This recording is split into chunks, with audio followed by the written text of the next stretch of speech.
everybody, welcome. We've got Ukraine update here with the Shills. There's lots going on. We got some news, and we've got a panel of guests that you would swear descended from up on high. This is going to be a great collection of people to chat with. There's only one person to introduce you to them, the fundraising king of this blue marble we call Earth, Greg Terry. You're muted. Dawson, it's nice to see you, and it's nice to see everybody. I'm really excited tonight to hear from our guest, Sergey Serioja Dobrobajalovit, European Resilience Initiative Center. Going to be awesome. Commander McMillan in the house. Duncan, we have a Yoda wannabe that will be screaming out from somewhere off the coast of the UK somehow. James White, Ukraine. I respect him. American lost in the middle of Ukraine somewhere, but doing an amazing job. Jana, way down deep, South Africa. And Secular Sky, the owl in the room, coming from somewhere on the North American continent. Dickie Dawson, back at you, brother. Awesome. So let's turn right to Sergey here from the European Resilience Initiative Center, ERIC, on YouTube. We'll get the link in right now. Get everybody over there. Start subbing. They've got such a slick thing going on with this studio and interviewing people. And, you're going to love this channel. Sergey, welcome to the show, man. Yeah, thank you. Thank you very much for having invited me to this amazing podcast, and being together with you guys is really cool. Yes, thank you. Thank you for recommendation. So yeah, give all the fellow babies, the rollers, and everybody listening here, give us a rundown on the channel, yourself, because I know you're right in the thick of things there. So catch us up. What's all going on over at ERIC? Well, first, the ERIC, European Resilience Initiative Center, was it was a passion. When I founded it 2 years ago, it was more than, okay, I cannot just stay inactive. I need to do something, and I need more than just me. I need an organization with my friends, with my colleagues, who could join our forces, enjoy our efforts to help Ukraine, and first of all to raise awareness in Germany for what is going on in Ukraine and why Ukraine is endangered. Because I founded it even before the full-scale invasion.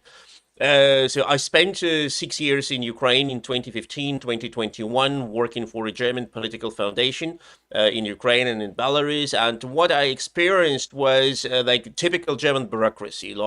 They love to deal, the head office. They love to deal with the problems which are not more important since at least 3 years, which used to be important 5 years ago, 10 years ago, but are not important anymore.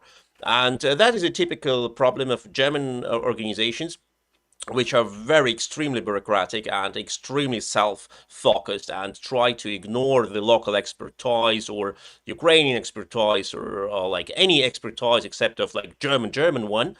And then I thought, okay, if you cannot push the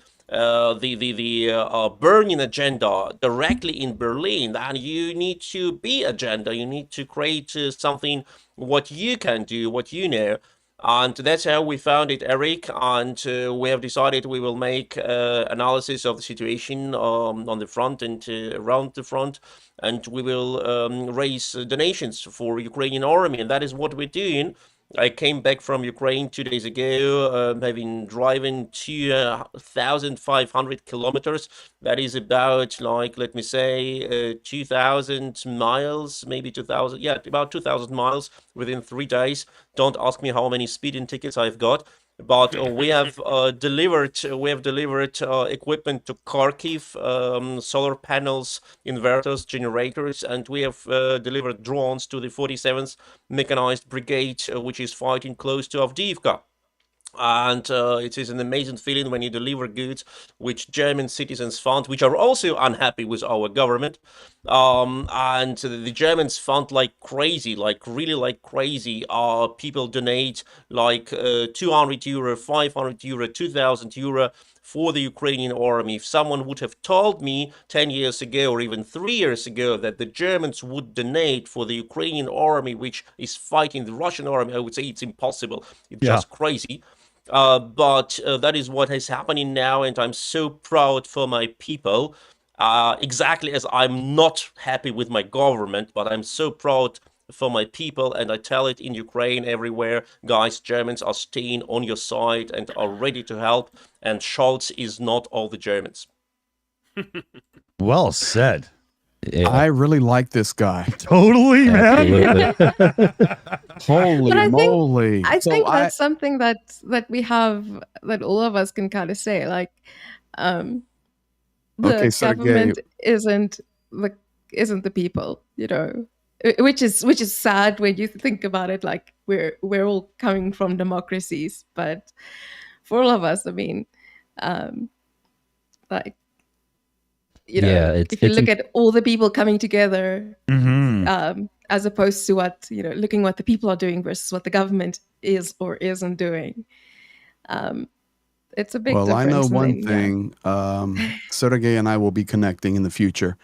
I've heard enough. I know. I've heard enough. We work in the same spots.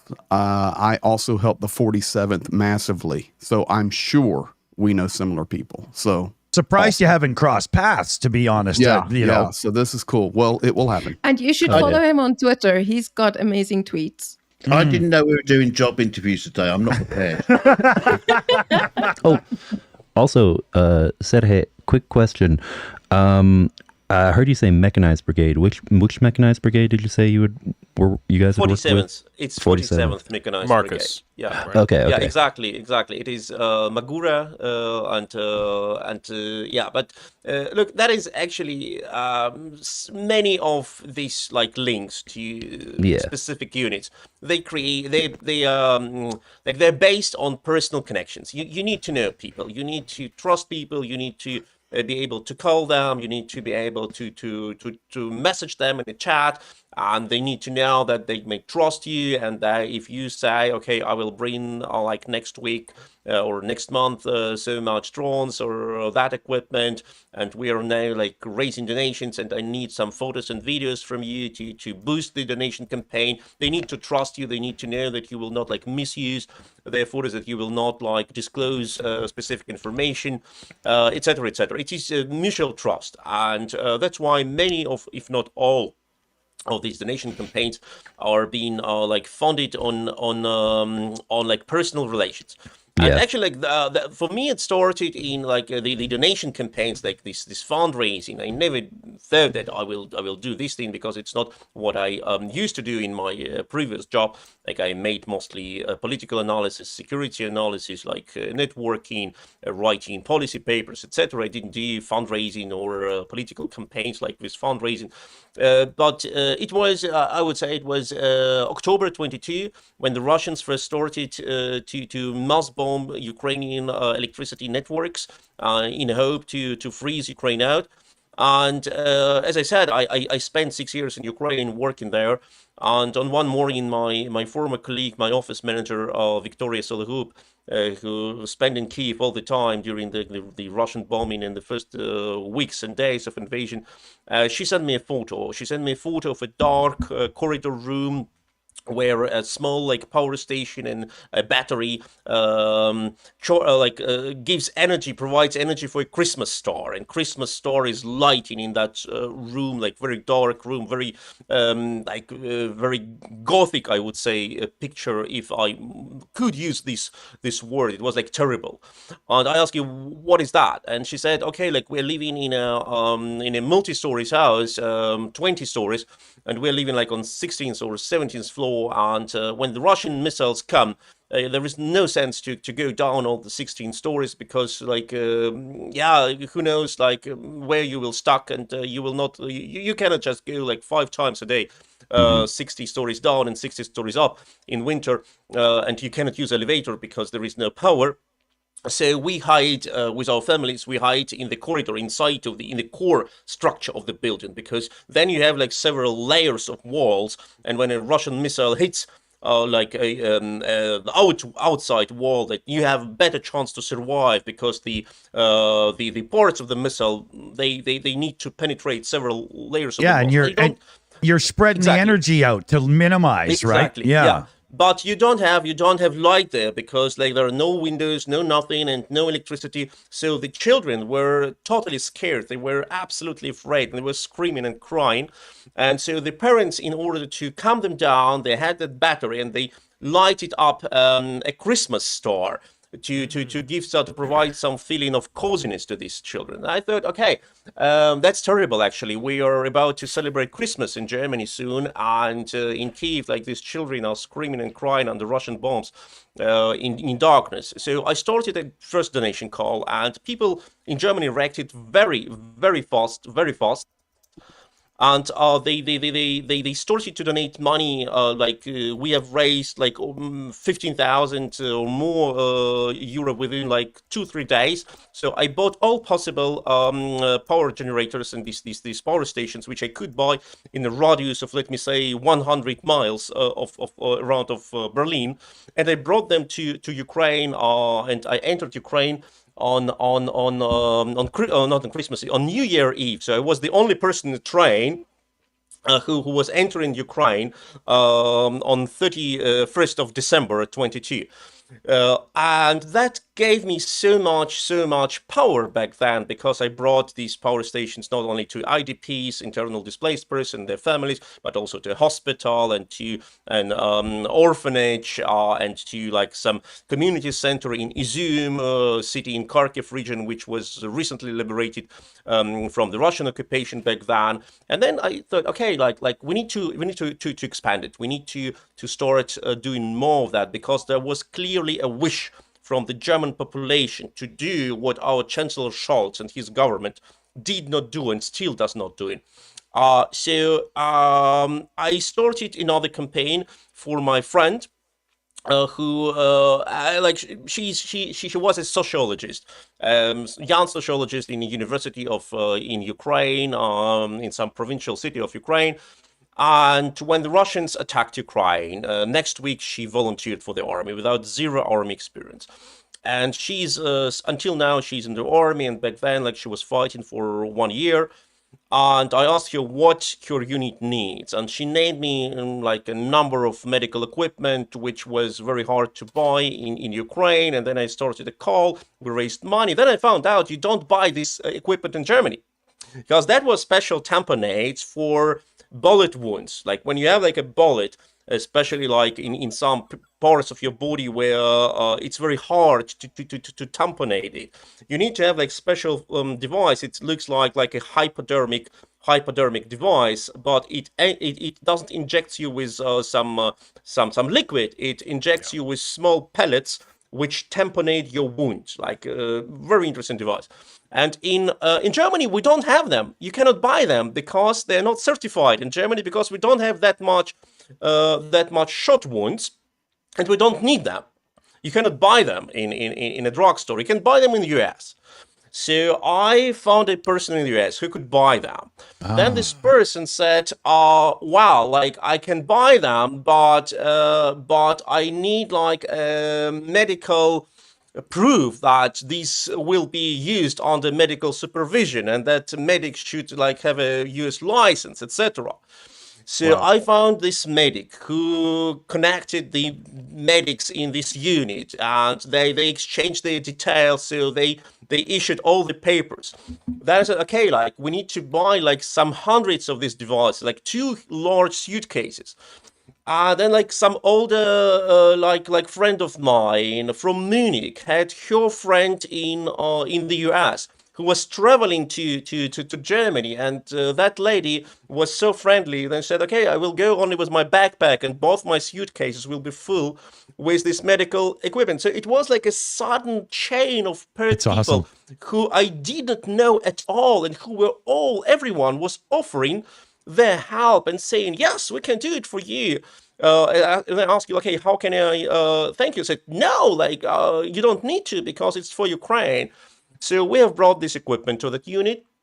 And then that friend of mine said, okay, like, now we need drones. And that was the first challenge for me, because a drone, like a night vision, thermal vision drone, it costs like about €5,500 here in Germany. And I was afraid. I thought, wow, I will never be able to raise that much money within, like, for one single device, which can be lost within like an hours if Russian electronic warfare is effective enough. And then we have raised within a week money for 2 drones, and that was a blessing. Yeah. And then we started to do it, and it ended in campaigns which raised like 140, 170,000 euros, so up to 200,000 euro, $200,000 within, let me say, 1 month, because people, I realized that Germans wanted to see the Russian army defeated. Right. Oh, and as much Chancellor Scholz demonstrated his reluctancy, as more the Germans wanted to insert their money into the Ukrainian army and say, guys and girls, our Chancellor is a coward, he's doing nothing, but here is our money, and that is what we can do. So do your job, we will fund you. Yeah, that's cool. I know quite a few German citizens and German speakers who actually have their own small group where everything is in German when they speak, of course. And the amount of passion that there are a lot of people very passionate about helping Ukraine in Germany. Yeah, people need to be aware of that. Big time. Let me jump in with a couple of super chats here. And I want to get an update from Greg Terry's fundraising efforts, and then we'll check in with everybody else as well. Just 1 second here while I switch to the right place to be so I can do it. Here we go. We've got Holly Blation in the chat there with a direct tip for $6.66. And it's Dick, boom, boom, boom, boom, boom, boom. Hey? Dick, you're so carnal, you can't even say the word holy. Holy oblation, not holly oblation, holy. It's that thing. I get a little dyslexic at times, and I'm also squinting really hard. You could probably see me doing it. I really got to go and get my eyes done. I just want to point out that Dick can use the word holy. It's just you won't like the words he adds on to the end of it. That's true. Very good, sir. Thank you. Yeah, that's probably a good point there. Silver Earth came in with a $50 super chat. Share this stream. Hi, everyone. Hugs, Slava Ukraini. Love it. Love it. Slava. Exactly. Always have to respond. Sprinkles, DMC there, gifted out a Shills membership. Thank you very much there, Sprinkles. Yvonne Way came in with a super sticker. She's the queen of the super stickers around here. And it's the little fox guy doing something cute. I try to act them out, but I'm not exactly Carl Malden or whoever. Cute. Yeah. Matt Leach Music joined in with a Shills Apprentice notice there. I had also noticed that it said that Why Ukraine is also a new member. So thank you there, James. And You're welcome. well, thank you. And then Thomas Men came in with a direct donation of $50. And the note was glory to Ukraine. So thank you very much. I think I'm caught up. Yes. All right. I got people correcting me in our back chat. Come on, you can say it. So let's turn it over to Greg here and get an update because funds are flowing. Yeah, I would just once again give massive props to Sergey. Sergey, we'll get together and do a stream, bud, because I'm blown away by the work. I've never heard of your efforts, and I'm so happy to meet you here tonight on the Shills. And it seems that one of the things that Dickie Dawson does is he brings people together that do not know each other. So huge kudos to you. Thank you. To your Trying effort. our best here. Thank you so we much. found Thank him you, first. guys. It was indeed amazing, and Dick addressed me during as we were making our live show from Berlin together with Silicon Curtain Project. Yeah. Also great YouTuber who is providing a lot of fantastic interviews. And so I've got addressed and asked, like, can we make a show together? I said, of course I can. And that is what I think that is what everyone can make at least a bit in that direction, because to support Ukraine, to help Ukraine, to popularize Ukraine, because the Ukrainians are fighting for us, and they are, yes, we provide money and support, moral support, technical support, but they pay with their blood and with their lives. And that is what many people in Europe still do not understand, that this war cannot be won with only prayers and good intentions and moral support. That is all good, but the Ukraine needs guns, and the Ukrainians need money. And it sounds like a bit like cynical, but no war ever in history was won by bravery alone. Even in old Greece, in old Rome, soldiers needed swords, soldiers needed arrows, and they need to be produced and delivered. And that is what is going on here. The Ukrainians need not only our moral support, which is good, but they need our technical support. And that is what people provide. Absolutely. And I was on another stream earlier today talking about this topic, and there's a real need. People have been saying this for a long time. I've been saying it for a while.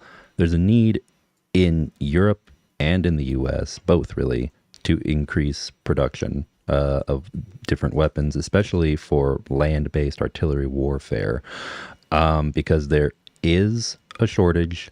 It needs to be filled. And if you're not producing it, the only other option is to go find other people who will trade to you. And sometimes those people you want to trade with in order to fight this war, there can be caveats. So I really hope we see that increase very soon on the continent. Yeah. It always fascinates me that this is a recurring theme in modern warfare of people miscalculating how much heavy ordnance they're going to need.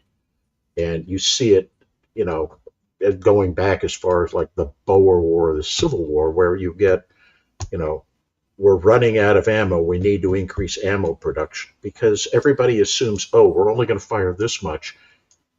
And the expenditure rates are, 4, 5, 10 times what the predictions are. Right. It's a lesson that gets learned and then immediately forgotten. People need to keep their nose in the history books a bit more. It's that whole repetition thing everybody talks about all the time, right? For sure. Yeah. I feel like if we sat here and analyzed why that is in peacetime, I mean, it makes logical sense when there isn't something similar to a world war happening that, wartime production goes down. But I feel like there's a million and one reasons why, including legitimate in peacetime anti-war efforts to try to keep the world stable and less conflict going on, but it does lead into this trap where eventually enough time passes that you end up with crises like this one we're facing right now. Well, there is a situation where it's like ordnance has a shelf life as well. You can't just like make it and just keep it forever. Yeah, that's true.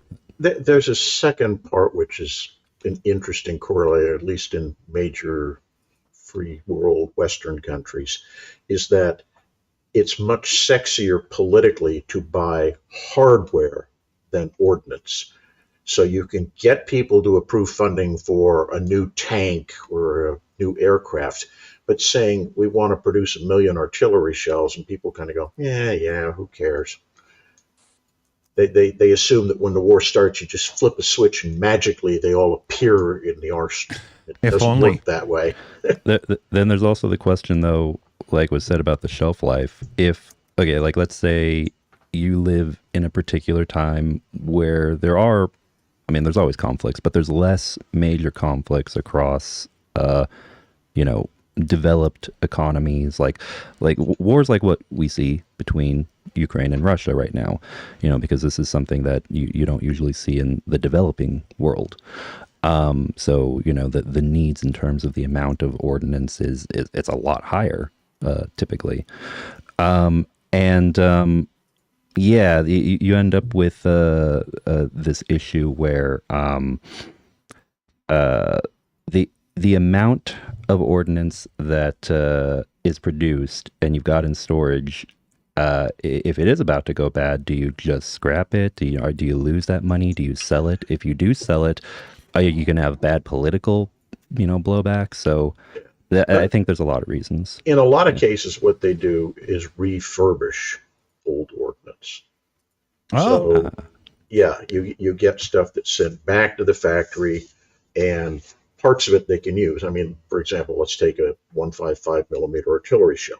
That casing, it doesn't degrade. Right. It's what's inside the casing and the fusing mechanism and the propellant charges that degrade. So they'll send it back and they'll heat it up and melt the explosives inside the shell out of it, and then replace it with new explosives. That kind of. That sounds so safe. It actually, I know it sounds ridiculously dangerous, but it's actually fairly safe, or actually quite safe, because the procedures have been figured out over a long period with a lot of unfortunate accidents. Don't you take a big hammer and just hit the back of the shell to knock the explosives out? Yeah, it's like that. Yeah. There's a Bugs Bunny cartoon where he's doing that. He's going like this and hitting it with a hammer to see if it blows up. That was a joke I made today. Prutler has decided that he's going to show people he truly is a member of the military. So he's got a job now at the end of the line, and he hits the shells with a hammer to see if they're duds or not. Let it be. Let it be. If only. If only. Hey, we have a live Starsky coming. Hey, we do. Hey, we have Starsky. Hey. Oh. Yeah, Yes. almost, everybody. Here, let's get you turned up. It's so nice to see you guys. How you doing, brother? You look great. Did you shave your head just for us? Of course, I do it before every stream, but before it's 100%. There we go. Here, let me flip my little button here, and I'll get him in his hexagon so we can all see him all the time. Starsky. Oh, hello, Starsky. It's so nice to have you back where you belong. Yeah, and guys, by the way, can you Keep your see day me well? job. Because I'm trying to connect through mobile network. I'm not sure if it works. Yeah, you're good. Yeah. Telling Looking you, great, man. sounding great. All good. Ukraine's internet is the best in the world. I swear to God. Yeah, I I agree with you, because currently I'm using German internet. And, I think I think it's worth €80 a month. Man, I was about to say, I think South Korea's got some words for everybody. Yeah.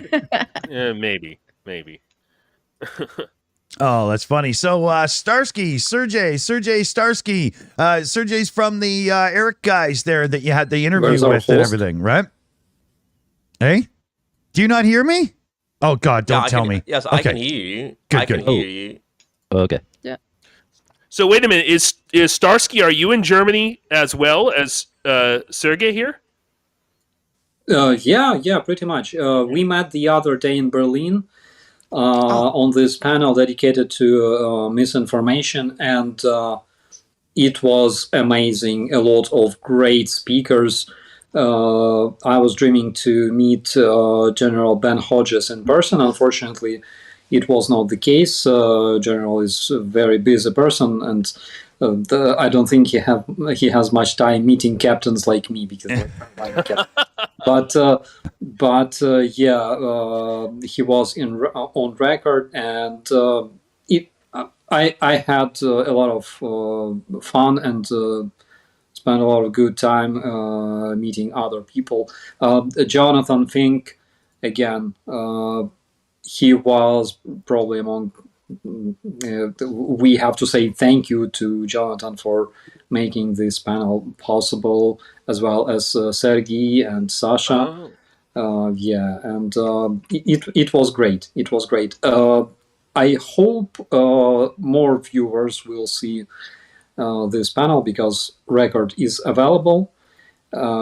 Because a lot of very, very important things were told during this panel. Yeah, I was very, very impressed. Like I think about 20 minutes through the stream, I was already bugging them in the background. Hey, you got to come over and join us for a show. You know? It was awesome. It was such a great chat. Speaking of which, we have some things to show. Let's see, Jana, you wanted. We have a video that we're going to show, and I'd like you to intro this to everybody. Yeah. So, as you guys, this video went quite viral on Thursday. As you guys know, Russia has a tendency to double tap civilian areas. And we have Claw Sky. Sorry, my dog, Claw. And we're quite good friends with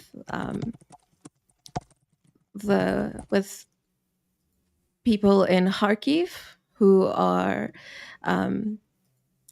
it's a father and son, and they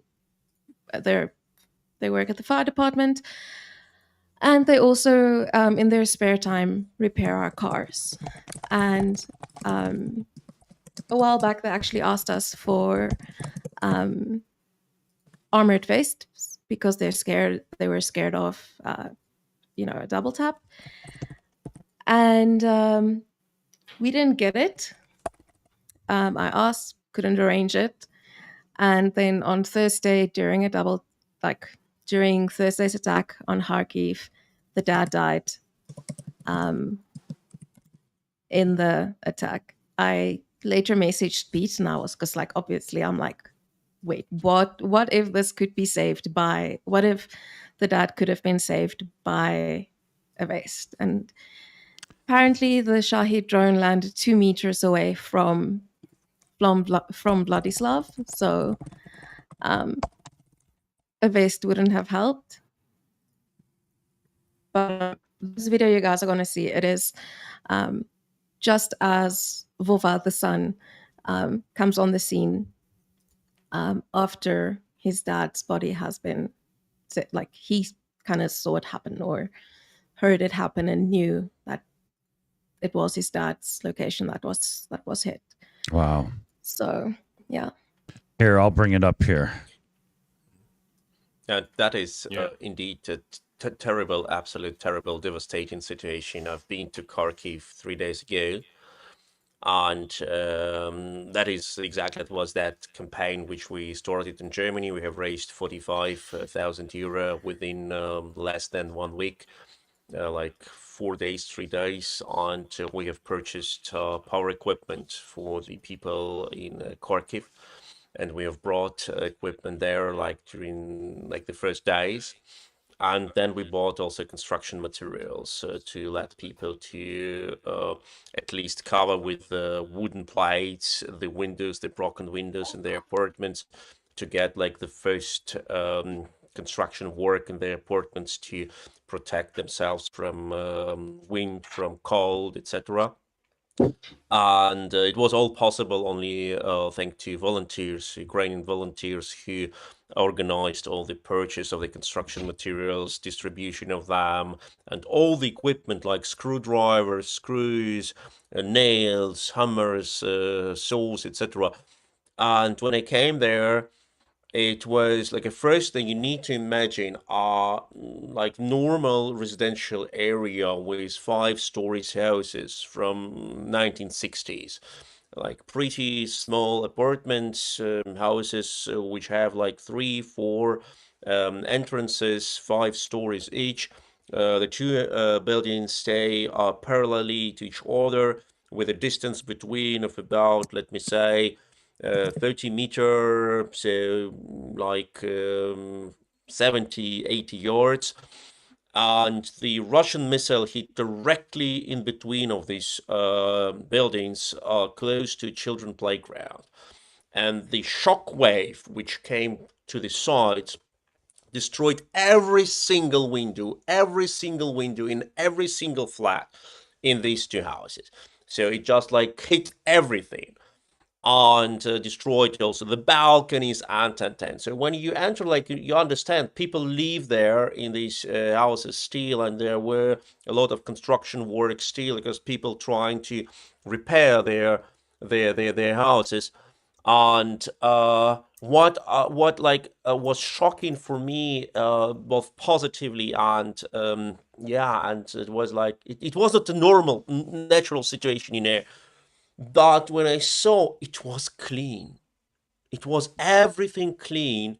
People worked like crazy on making their life livable again. They have collected every single piece of broken glass, every single piece. Like children could once again play on that playground without being afraid of being hurt by broken glass. They brought all the broken glass, all the broken wood, everything to the like area where they collected it in huge like containers, and they have cleaned everything. They have covered the impact crater with soil. They have trumped it like to make it not dangerous for kids anymore. And they were working to make their destroyed houses livable again.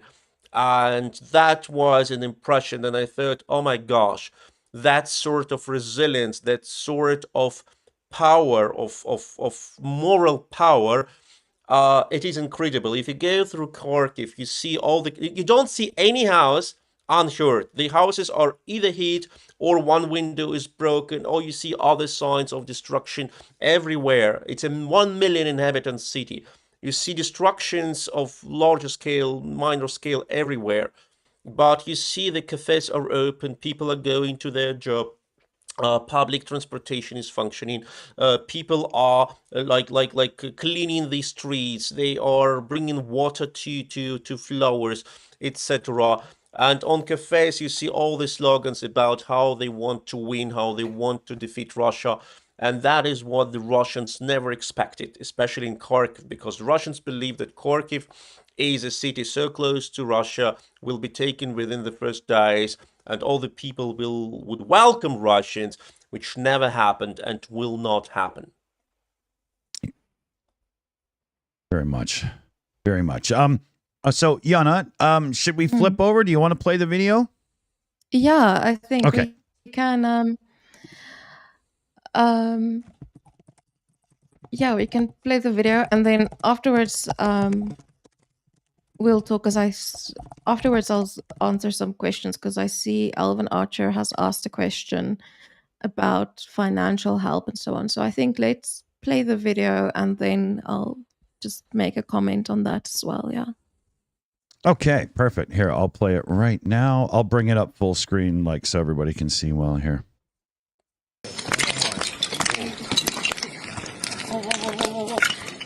Вова, смотри на меня. Вов, меня слышишь? Вова, тихо.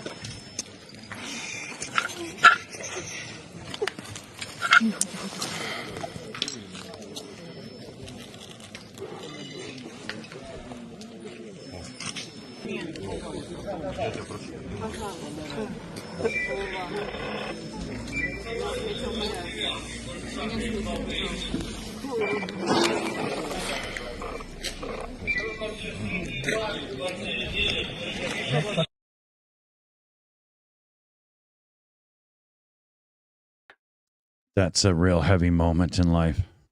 Oh, yeah. Yeah. Just so you guys know, I just talked to Pete 30 minutes ago. He was at the funeral today in Kharkiv. And So very, funeral- very special time. He said it was very, very moving, emotional, powerful, respectful, honorable, but very difficult. So very challenging night for him to get some rest. Yeah. So, as Greg said, the funeral was today. And obviously, always when there is a funeral of this kind, you're always kind of scared that Russia is also going to hit the funeral. So luckily they didn't. But I know Alvin Archer asked if Vova and his family needs any financial help. So we did, like on our Project Konstantin group, we have, started collecting money, and Pete has sent it through and everything. So we've done that like separately. We didn't do a public fundraiser. We didn't know if it was necessary or so. But if you guys want to think we should, we can probably. It's a good idea.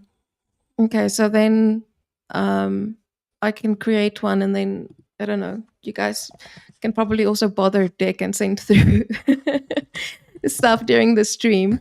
Yeah, and then we'll also probably also I'll set up a donor box as well, specifically for the family, and have that run for a week or so, or maybe a month or so. perfect. Because Vladislav was also one of, like, obviously they relied on his income as well. And I mean, Pete and Vova, they're like best friends. It's really cute to see. They're like best friends. Pete was at his wedding. It's really funny. They call each other names to the point where Halina and I weren't even sure what Vova's actual name was, because like it's really Just never heard it, right? Yeah. yeah, because the thing is, like, we know him, like, on his phone, like on our phone, he's like Volodymyr, but Pete keeps calling him Yura, and we're like, is it Yura or is it Volodymyr? And we even have this thank you video up on our YouTube channel, where Pete thanks Volodymyr, and in the end he says, "Thank you, Yura." And eventually I asked Pete, I'm like, Pete, listen, what's the deal with this? He's like, no, Yura is kind of his and Vova's name for each other. It's kind of their way of calling each other idiot. So Halina and I, like, for like a year and a half almost, like, she's known Vova that long. I've only recently started like working with him. So we were like, what's his actual name? Now we know it's Vova. But like on Twitter, everyone was like, thank you, Yura, thank you, Yura. And we're like, okay. We sent all of this to Halina so she could send it through to him. Somebody make sense of this, please. Yeah, but so it's I don't know. I guess it's, for me, it's like people that I know through people, but in Pete's case and in Greg's case as well, it's and in Starsky's case, and I'm sure in your case as well, John, it's like it's people you know personally that are hit in these attacks. For me, it's the closest. Like, I have Pete and Halina who get hit constantly, with Halina and Odessa. But yeah, it's it's bad. I was just so people get an awareness, to add a little context to your statement there, Jana. I was down with the Cranky guys a month or so ago, and I was bringing them some aid, and we loaded them up, and took some pictures together, and ate and hung out, and just right down there above the river. And I got a call the next night that 11 of the 12 guys that I had taken a picture with less than 4 hours beforehand were all killed in their boats trying to cross the river. So, you get that. If you're on the front, you get that much more often than you really want. And it's devastating. And that's why you value every moment, every cup of tea, every cup of coffee, every hug, everything, every personal relationship, every picture being shared, every story, everything, because you never know when you get within that 20 kilometer of the zero and equally closer, if you're going to be hit in a random city, a random attack, whether it be in Kyiv, Lviv, Khmelnytsky, it doesn't matter. Any of those cities, it's going to be a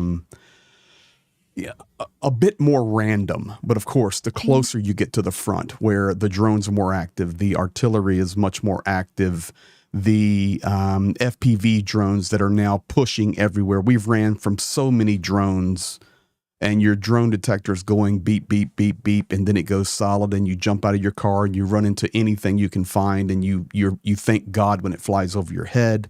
The Lancets, the Orlans, they're legit, and it's a challenge. So the closer you get, I personally, 10 months on the front lines, I've personally lost hundreds of friends. Wow. Hundreds. That's way too big a number, man. Oh, it's stupid. Yeah. This is why we do what we do. Yeah. Yeah. And when you hear statements like that, it, again, it's not just frustrating, guys. For Greg, as he said, has lost people, and it's infuriating when aid isn't delivered. Yeah. And let's like Greg will know, like, because Greg messaged me. The first person I actually found out about that Vladislav has died was Greg told me, and then I looked at the Project Konstantin group chat, and I actually messaged Greg and I told him, I'm like, listen, I was supposed to get Vova and Vlad like vest. Like, is this my fault? And he was like, no, it's not. Okay. No, I told you instantly because I could see where you were going in your mind. Yeah. And unfortunately, I know those guys. And I also basically nothing would have helped other than nothing would have saved the man's life.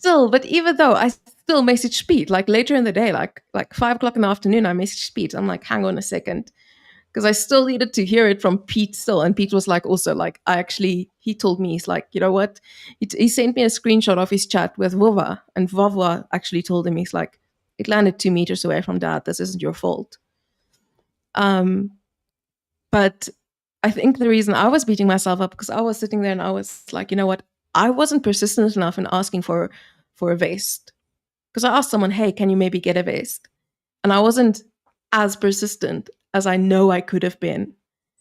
And I kind of decided, you know what, after this, if I know someone needs something, I'm going to be the most persistent, annoying person ever. Like, whoever I'm asking, their phone is not going to be like it. They're going to have to block me before I stop asking for that thing. Mm-hmm. Because even though, like, in this case, it wouldn't have helped, but for that like little piece of time, until I knew, it was eating at me. And even though at the end of the day, it is Russia that, sent the Shahid and everything. But yeah. So that's where it comes from with aid not getting there directly and not getting there fast enough. Mm-hmm. And I feel like too often, like by the time we raise up the funds to supply the thing, they're like, oh well, we don't need it. We got we got something else now, and so we're always playing catch up a little bit, Or what happens with because I've got a few Ukrainian friends who fundraise for soldiers from their village, and and this friend of mine, she's in Germany, but she lives in Germany, but she fundraises for soldiers from her village. And then she has the fundraiser and everything, and then she gets a call and it says, the guy's no longer needed, the unit is no longer alive. So that also happens. Where you're fundraising, all of a sudden it's no longer necessary because the guys who need it no longer need it. It's also the case with Greg, you've met Harry and Dima from One Team, One Fight. They have the same issue where guys ask them, they're like, hey, we need this. And then by the time they have everything ready, the guys who need it are no longer there to receive it. Yeah, we adopted a battalion, I'm sorry, part of the 3rd Assault.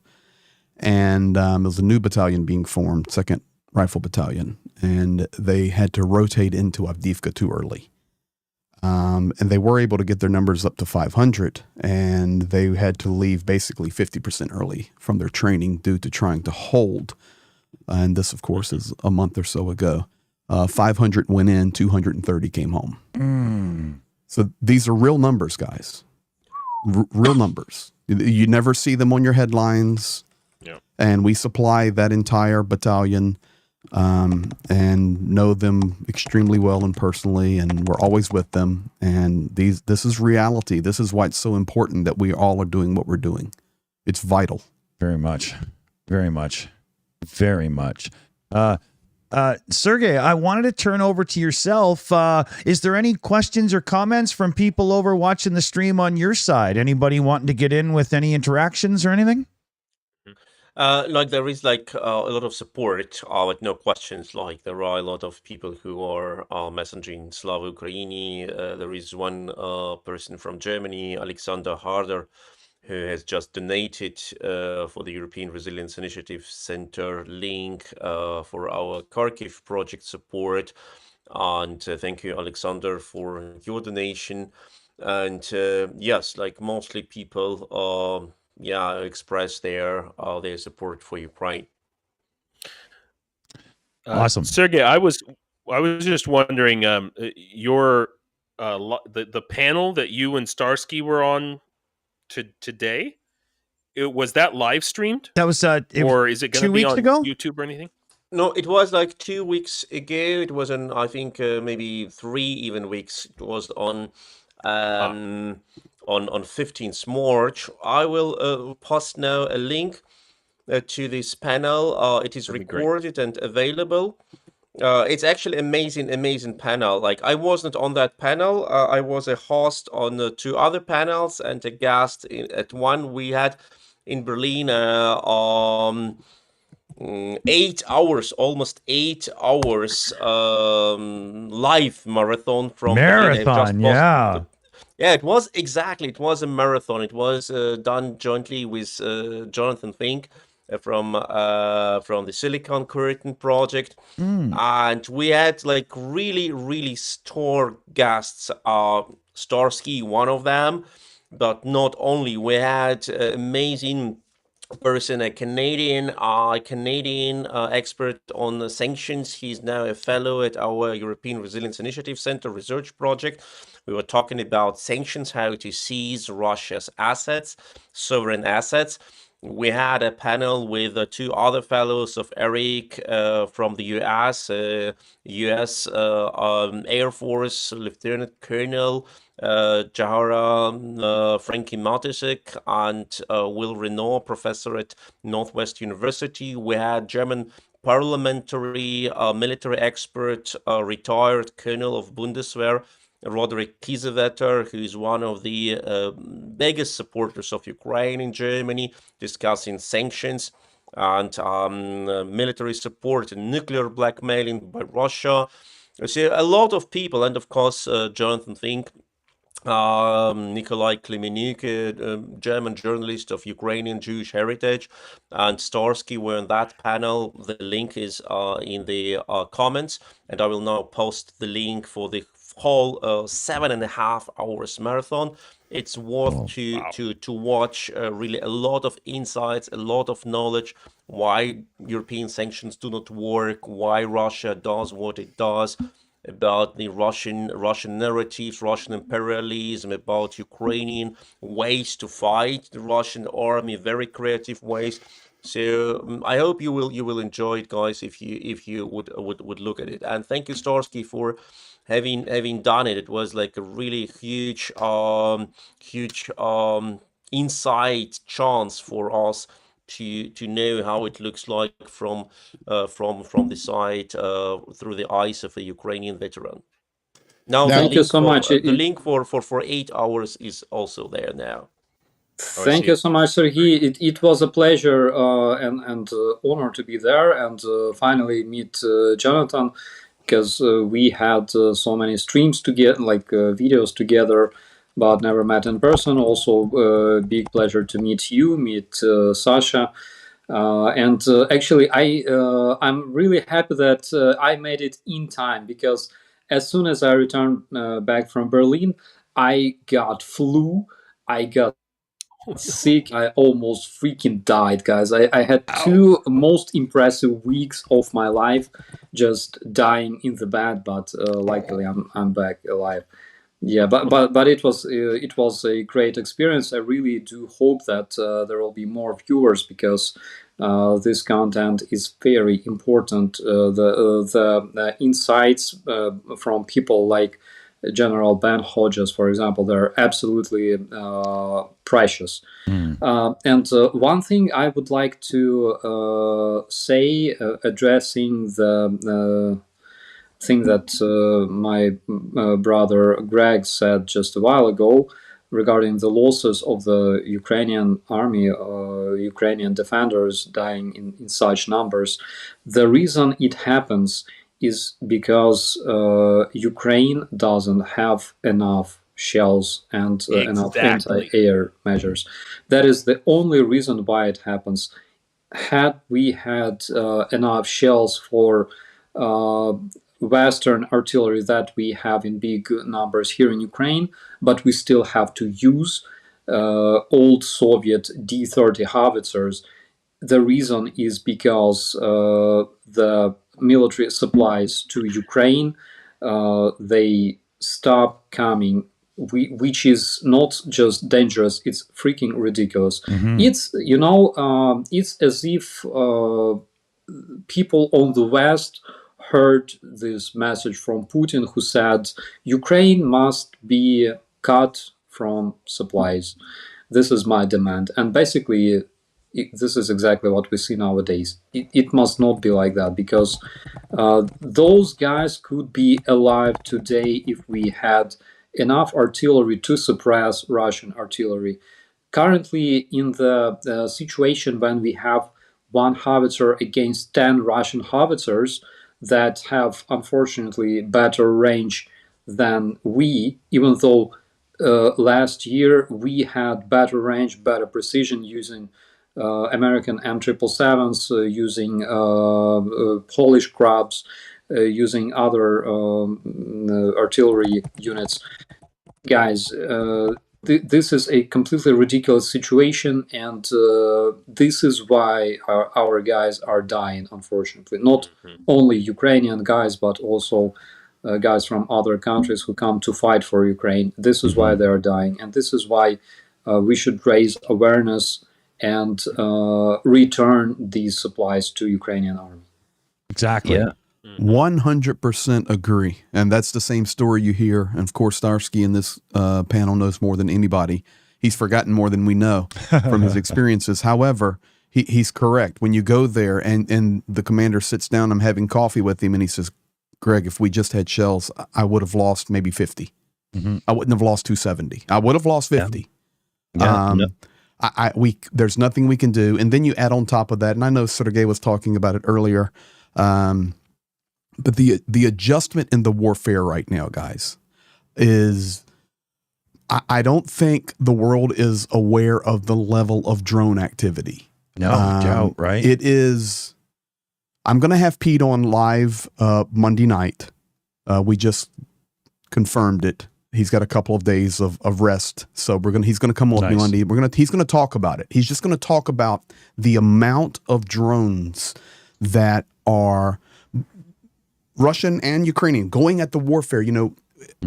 Warfare, and Commander McMillan, you were making a mention about this earlier, but in regard to refurbishing the shells, and the processes of that. But at the same time, we're entering a new phase of warfare, of electronic warfare, and of drone warfare, and of cyber warfare, and the increase of the propaganda warfare.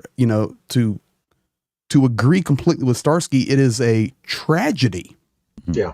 That Ukraine does not have enough shells right now just to hold their line. They have the only reason they're holding, guys, is because they're superhero fighters. They're the better military for their homeland. It's not even close. Yeah, and if they just had stuff to throw at the bastards, right? Yeah, correct. Absolutely, correct. But in addition to that, just please, guys, pay attention. The drone warfare, the technological warfare, is a little bit higher than probably most of the world recognizes and understands. It's changing technologically every couple of weeks. There's an adjustment in that technology, and Russia is changing their technology. Ukraine is changing their technology, and it's just, this war is different than any war we've ever experienced. We see basically 150 years of warfare. I take it all the way back to the American Civil War with the artillery warfares, the cannon warfares. Take it to World War I with the trench warfare, World War II with the increase of the artillery and the beginning of the airplanes and the bombs and all of this, and you throw all of that into it, and then you come to the modern warfare, and we have a war here that nobody, their history is being written about it right now. That's the reality of it. And then, in addition to what Starsky said there, the tragedy that we are struggling to stop the glide bombs due to the lack of supply, even if it was any kind of airplane we get in there or more air defense that we can throw at them. They are horrible, guys. I was with the scaredest I've been. First of all, you're never fearful, to be quite honest. The adrenaline is going and you're helping. And we are a unique aid group. We are fully working with the military, and we're fully geared up. We're fully armored. We're fully carrying candies that we may need if possible. Yeah. We're ready to roll. But we get to certain places. The drones, they're scary. But I'm going to be honest with you. I was with a couple of guys right up on the border with Russia in the Sumy region. And we were talking, having tea. They were getting ready to go to a different part of Ukraine and for their job. And they had called and said, Greg, would you come? You've been spending a lot of time where we're going. And we've never been there. So could you tell us what it looks like, the terrain, all this stuff.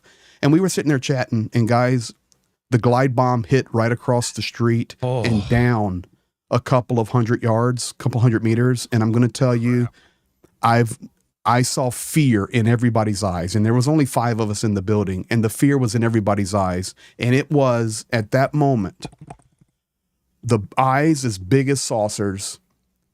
Everybody grabbed their helmet, everybody grabbed their body armor, and we all literally ran out of the house, jumped into our vehicles, and drove as fast as we could drive. It shook you to the core. So those are major problems that we have to deal with. And the world's so slow. I'm so sorry for my country. I love my country. We've done a lot to help, and nations around the world are doing a lot to help. But this political infighting that is a result of 30 to 40 years of propaganda, going back all the way to the days of Khrushchev. And it started way back then, guys. And now we're reaping that. Boris Nemtsov was right in 1984. We're watching it happen right before our eyes, and the world needs to wake up to it before it's too late and stand for what's right. Absolutely. I can only agree here. That is the situation we are facing now. we are the problem. Like the tragedy is that the West is much stronger than Russia, and we could have helped Ukraine to win this war already in 2022. Yes. If we would have been ready and decisive. And our, like, that is the next step of the strategy is, as I said before, our societies are way more supportive for Ukraine and way more ready for sacrifice than our elites. And that was the decision of our elites. And I'm, as a German citizen, I'm absolutely ashamed of what my government is not doing. Chancellor Scholz, but not only he. We have like amazing speeches by the Greens, by the Liberals, but when it comes to voting at the Bundestag, no person in the governmental coalition voted for Taurus missiles for Ukraine. And before and after, all of them provided perfect interviews how much we need to support Ukraine, how much Putin is the danger for the world. Then I asked them, where are the goddamn missiles? Where are the goddamn shells? And we celebrate 2 years after the start of full-scale invasion, 2 years after, we celebrate on TV how the Chancellor Scholz is celebratingly opens the construction pit of the future ammunition factory, which will be ready in 3 years and will start to produce ammunition, which will be ready in another 6 months or 7 months. That is incredible. The German producer of Taurus missiles says they stopped producing Taurus missiles because they do not have an order from a production request from the government. At the same time, our government says that they will not provide Taurus missiles for Ukraine because in a case of war, we will not have our Taurus for ourselves. Okay, first, I do not believe that when it comes to Russia's full-scale attack against Germany, our 300 Taurus missiles will protect us, because that is not enough. And 300 or 200 Taurus missiles could have done a much better job if they would have been sent to Ukraine right now. But even if the idea is, okay, we need to have our precious German Taurus missiles, which are the best in the world, for ourselves, because Putin can attack us and we will need them desperately, why don't you produce more missiles now?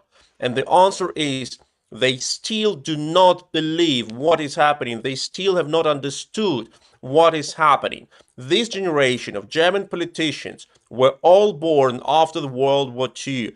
They have spent their whole life being protected by the foreign armed forces, by the United States armed forces, by the British armed forces. Most of them have denied military service. Most of them believed that Germany need only to trade to Russia to continue to be a peaceful country. Of course, you can be a peaceful country if you have been protected by the whole NATO. And now they don't understand how to deal with Putin. If I remember our first German chancellor in 1949, Konrad Adenauer, he had achieved a proposal from Joseph Stalin to get unification of Germany with one single step from Germany. The new Germany should be neutral. And Konrad Adenauer said, no, we will be a NATO member, because I understand as soon as we are neutral, you, Stalin, will attack us. And Konrad Adenauer was threatened and was attacked, etc. But he said, no, we need to be strong. We need to have strong army. And you know what? Konrad Adenauer was an old man. He was an old man who was already old in 1930s. He was a retired politician back then. And he has experienced everything in his life. He has experienced Nazi prison. He was arrested by Hitler's Gestapo and put into prison, and then sent to some sort of exile. This person experienced a Nazi Gestapo prison, and no Russian pressure, no Russian blackmailing could scare him. And now our politicians do not have that experience. Konrad Adenauer had experience of war, of bombs, of Nazi terror, of being arrested, of being harassed, of being threatened with death. And our politicians, their biggest fear is not to have coffee with all the syrups they want at the conference room. And that is the problem. they can be scared very easily. Putin says a nuke, and they get shit in their pants. Yeah. And that is the problem. We do not people who can say, like Ukrainians say, go to hell, we will fight. And that is the real problem. Sergey, I wanted to ask you, do you think that there's a generational thing? Would you say that maybe like the younger generation of Germany has maybe more of a realistic attitude? I was struck by just watching German news like Deutsche Welle and things this past week about really just the lackadaisical sort of lazy attitude towards what's going on. Very calm, just like they're drinking tea, as opposed to, you know, other countries' news media where they're like, hey, this is a serious thing. And I mean, they were talking about serious subjects, but, you know, with regards to this war, but just kind of really relaxed and yeah, maybe we should send the Taurus, you know. I mean, is there maybe like a younger generation or different political groups within Germany who have that sense of urgency, the appropriate level of urgency? And is there any sort of like community or political organizing around that? I mean, offline organizing that's happening in Germany? Well, it's a great question. First, I think that Deutsche Welle is indeed very lazy media. So they are like German media are normally pretty slow and lazy, but Deutsche Welle is the tortoise among them. And like there are Fox many reasons News for that. in the U.S. Yeah, there are like a lot of reasons for that. The way how they got funded, the way how they got governed. They are sort of they are more a ministry than a media. And that is the problem. But yes, you're right. There is like, you know, there is that joke about us Germans that the Germans always find the best solution to the problem, but by the time when this problem is not existing anymore and the solution is not needed anymore. So that is the problem. We are always like several steps back to the reality. When the Russian tanks were staying on the Ukrainian border, the German government offered Ukraine to send 5,000 helmets. By the way, they have never been sent because, according to the German Ministry of Defense, the Ukrainians have failed to fill all the paper forms for these helmets and have not entered a zip code for where the helmets should be sent. So then, like when Ukrainians needed tanks, we sent like several howitzers. When we send tanks, we send them not enough. When we send, for example, tanks for demining procedures, we send them, as I was told, with the motors, which could be easily overheated. And normally, if you overheat a motor, if you run it further, you can damage the motor. But sometimes you need to run the motor because it's a question of life and death. So the German tanks were sent with the security mechanism which prevented the motor from running when the motor is overheated. So just imagine it's July 23 in Ukraine, hot plainlands, a lot of heat, a lot of sun, the hottest plainlands in Central Europe maybe. And then like these German demining tanks run further to the Russian main field, and then like the motor starts boiling. So the security mechanism stops the motor, and the crew cannot overwrite this security mechanism because the German mechanism protects the motor from being damaged by overheating. Right. So they had just to abandon these tanks, otherwise they would have been killed by artillery fire. Thank God the motor was protected. Yeah, the motor was protected until a Russian shell hit the motor because Russian artillery was not sleeping. So that is the problem. Our army is still not ready for the fight. We have in German Bundeswehr more generals and admirals than fighter jets. So we can theoretically throw our admirals and generals with catapults to intercept the enemy bombers. That's a smart idea. We have like better chances for that. And there are like comedy stories about it. When I tell them all, people look at me and say, Sergey, please don't exaggerate. It cannot be true. Unfortunately, it is, and Putin knows that, and that is the problem, because our only chance to win this war is to prevent the Russian army from overriding Ukraine and attacking Bundeswehr, because the moment when it happens, we are lost. So we must give, from my perspective, we could have given everything we have to Ukraine until the last shell and the last cartridge, because when the war comes to Germany, these guns will not protect us. Yeah. And this is something, guys. This is something we were talking about during my latest interview to Times Radio, when they asked whether the NATO troops have to go to Ukraine, whether we need them on the ground here. And I simply answered that there is a choice whether NATO fights Russia in Ukraine or in France, in Germany, in Finland, in Estonia, because it will happen, unfortunately. It's coming. And Russia is preparing for that. Oh yeah, guys, and also if let's talk at the individual national level, not even speaking the whole of NATO or the whole of the EU and other organizations that encompass multiple nation states. Countries are paying attention to this. They know what's happening and are still giving whatever amount they're choosing to give to Ukraine, but also putting pieces in place for what they expect to happen down the road a few years from now when this war is over. Romania recently made an announcement about changing their laws to just the Romanian military, not even in the framework of NATO, deploy Romanian troops abroad for the protection of Romanian citizens, which, if anyone's including in their statement, to combat known hybrid warfare, as it would be called. And for anyone familiar with what's happening in Moldova, it's like, okay, I can see why the Romanians are doing that.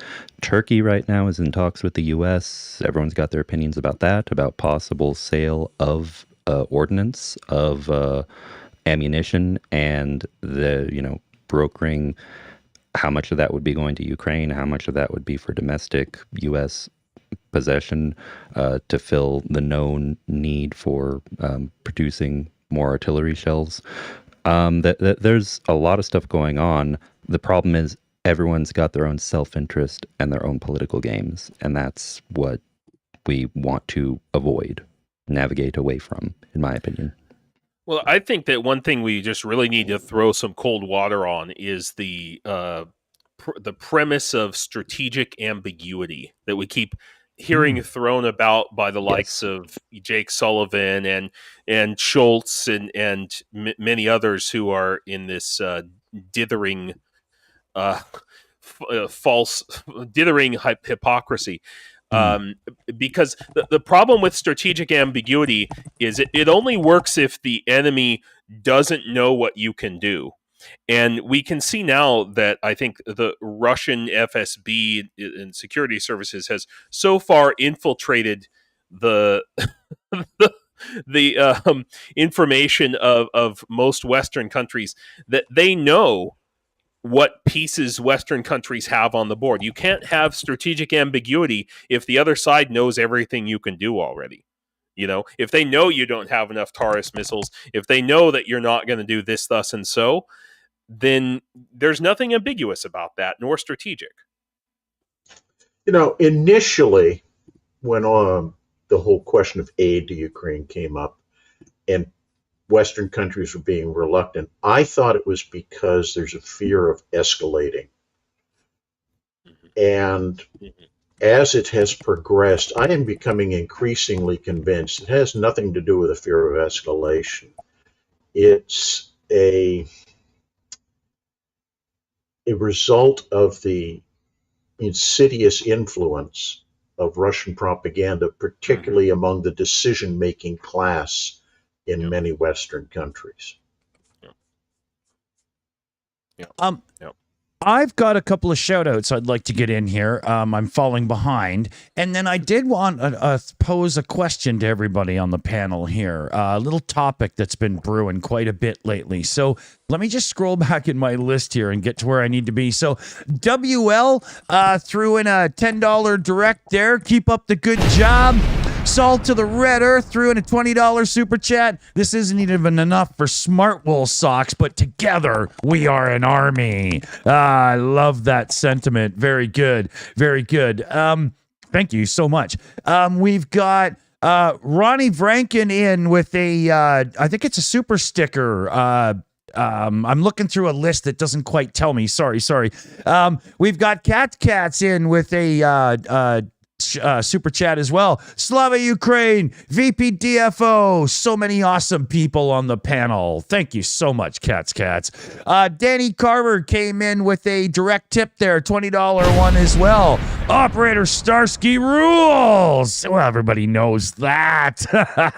Thank you. Big shout.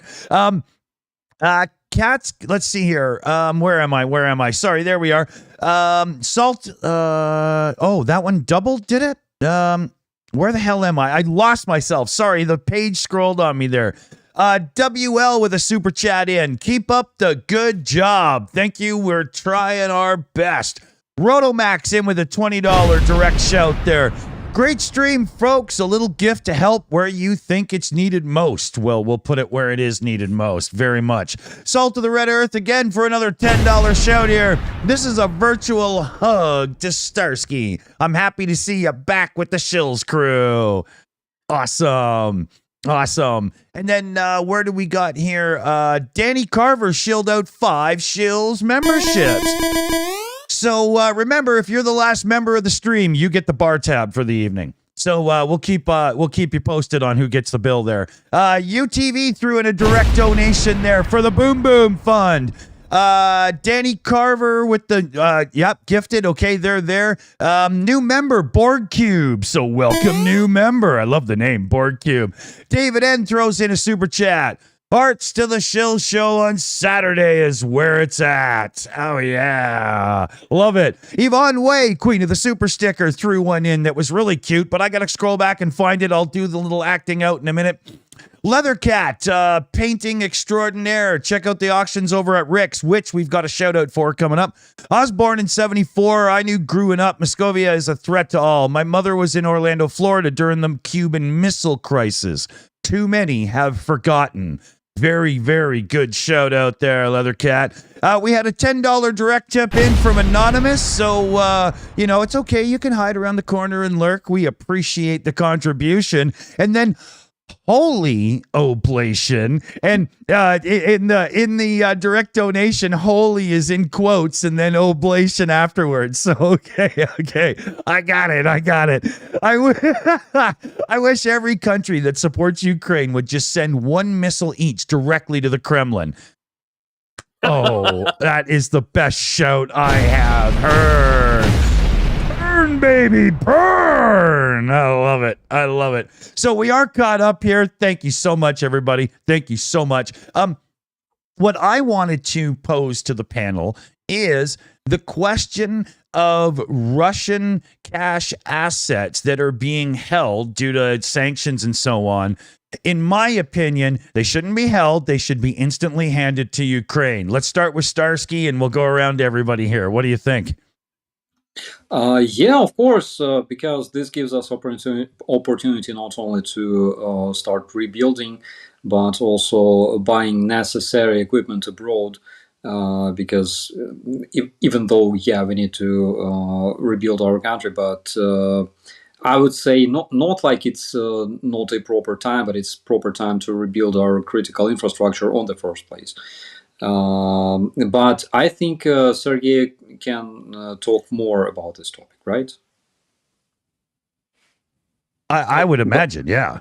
Yeah, but Sergey, you need to unmute, I think. You're on mute, Sergey. Okay. Okay, sorry, yeah. There you go. Sorry. How do I unmute? Oh, you're good. You're good. I must have clicked it. Sorry. Yeah. Yeah, thank you, guys, thank you. Yeah, I totally agree with Starsky. Indeed, like Russia's sovereign assets need to be seized. So, by the way, I just like posted into the chat an interview with Yulia Ziskina, who is an American law expert and representing Razum for Ukraine NGO, and she's an amazing expert dealing with the task of seizing Russia's sovereign assets.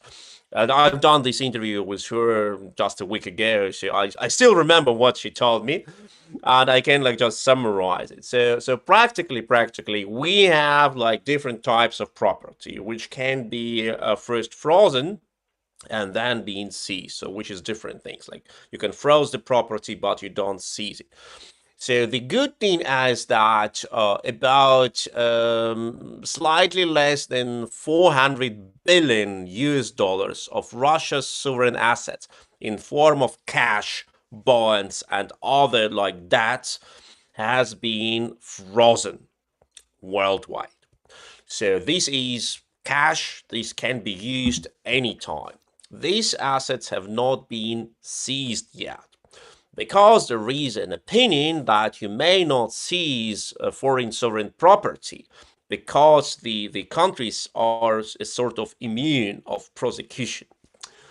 And Yulia Ziskina, she perfectly explains that this is a totally wrong perception, because the countries are indeed immune, but from being sued by private persons or private companies. They cannot be immune from sovereign actions of other sovereign countries. And one of the most simple examples of that is a war. When there is theoretically, you can never destroy other people's property or kill other people, etc. But in a war, when you're under attack, nobody asks you if it is legal to kill foreign soldier or to bomb foreign position or to blow up a foreign tank, because it is a defensive action. And the same is with property rights. There are like so-called UN letters or SIVA letters which describe which kind of actions sovereign countries may undertake during their defensive actions. And seizing property is absolutely possible. So now we're coming to a very interesting, tricky part, because the assets have been frozen but not seized yet. But even being frozen, they continue to generate profit, right? It is like margin on them, it is like interest, etc. So now all the interest goes to the pocket of the institution Euroclearance, which is in Belgium, and which practically confiscates all the profits, all the interest of the frozen assets. Wow. And they don't even give this profit to Ukraine. And we are talking about like profit from 400 billion US dollars. And on Euroclearance, there is like about 270, if I'm not mistaken, billion being frozen. It is about like 5 or 7 billion US dollars being generated during the last 2 years. And they say they tell to Ukraine, we don't give you that money because we will keep this money in our pocket. Because what if Russia will sue us? We will need to pay like salaries for our lawyers. And that is the most immoral thing, because this institution earns money on the war. And if this war had not happened, the Russian assets would not have been frozen, and this interest would have never gone into the pocket of this institution. And now they're sitting on that money and they're happy and they're saying, oh, maybe in the future we will use this money to pay the lawyers' fees, but maybe not. But now this money is ours and we keep keeping it. And that is insane. Yes. Especially because they promised it to Ukraine before, and then they pulled the rug out from under us, you know? Absolutely. And Ukraine needs this money. Ukraine may buy weapons with this money. Ukraine may pay salaries to their people with this money. Ukraine may buy generators with this money. Like, Ukraine needs a lot of things now. Like, within March, the Russians dropped 2,400 heavy bombs on Ukrainian cities, on Ukrainian residential area. That is the bigger amount of gliding bombs Russia ever used on Ukraine. And each and every bomb from 500 to 3,000 kilograms, that means from 1,000 to 7,000 pounds. Like, just imagine 7,000 pound bomb being like thrown at your residential area. What kind of destruction it brings. And Ukraine needs to repair it right now. 80% of Ukrainian power generation of coal and gas power stations, it has been destroyed by now. Ukraine needs this money. And then some lawyers or like in bureaucrats in Belgium and Brussels are sitting and saying, oh, maybe in 3 years Russia will see us and will ask, what have you done with our money? We don't want to be punished for that, so we keep this money in our pocket. Bullshit. You want to keep this money because you love money, and you don't want to give money to Ukraine because you don't believe in Ukraine's victory. And you're just waiting for Ukraine to be defeated, and then you start doing your business with Russia as usual. Exactly as some German companies are doing now. The reports, according to reports, 2 German companies actively participate in providing construction materials for the Russian to build new, like to rebuild houses, destroyed houses in Mariupol, the houses which they have confiscated from the Ukrainians. Some Ukrainian orphans have been killed, some have been kidnapped, some have been repelled from Mariupol. Now the Russians confiscated their property. Some property pieces are, of course, destroyed or damaged. So the Russians need a lot of construction material to refurbish this confiscated property of the Ukrainians, and 2 German companies participate on that project. That is really a shame. Hey, Sergey, we're going to have to stop you for a sec. Starsky's got to go soon, so I want to give him an opportunity to say a few things. Oh, yeah. Oh my God! Thank you so much, Commander. Yeah, unfortunately, my iPad is dying. I think my flu got transferred to it. But anyways, guys, I was really happy to see you today, and I would like to thank to every single person who supports Ukraine, because this is a proper thing to do. Thank you big time to our moderators. Thank you big time to all the people who donated. Your help saves lives, and my brother Greg can confirm that. Jana can also confirm that. What you're doing is absolutely crucial for Ukraine. Guys, unfortunately, I do have a couple of quick questions for you, Starsky, before you bugger off. Firstly, when you were on Times Radio, did they ask you any tales of baby Starsky? They did, but because all this content goes to my premium subscribers on OnlyFans, it could not be published on Times Radio. Yeah. Okay, and the second question, this has been the burning question from everybody in the chat. Favorite food in Germany? Unfortunately, it's Persian. So, but I've learned that they have raw pork with onion and garlic and stuff like that, and this stuff rocks, guys. I'm literally turning into like a carnivorous creature. Yeah. So with that, my friends, I really must say goodbye because I have 1% left. I love you. Take care, buddy. Yeah, take care, guys. Be safe. Bye-bye. Bye-bye. Chat soon, brother Starsky. Starsky, it's really... I think you missed him. We'll have to finish next time. Get him next time. And he escapes. Yeah. Let's hit the baby Starsky stinger just for shits and giggles. I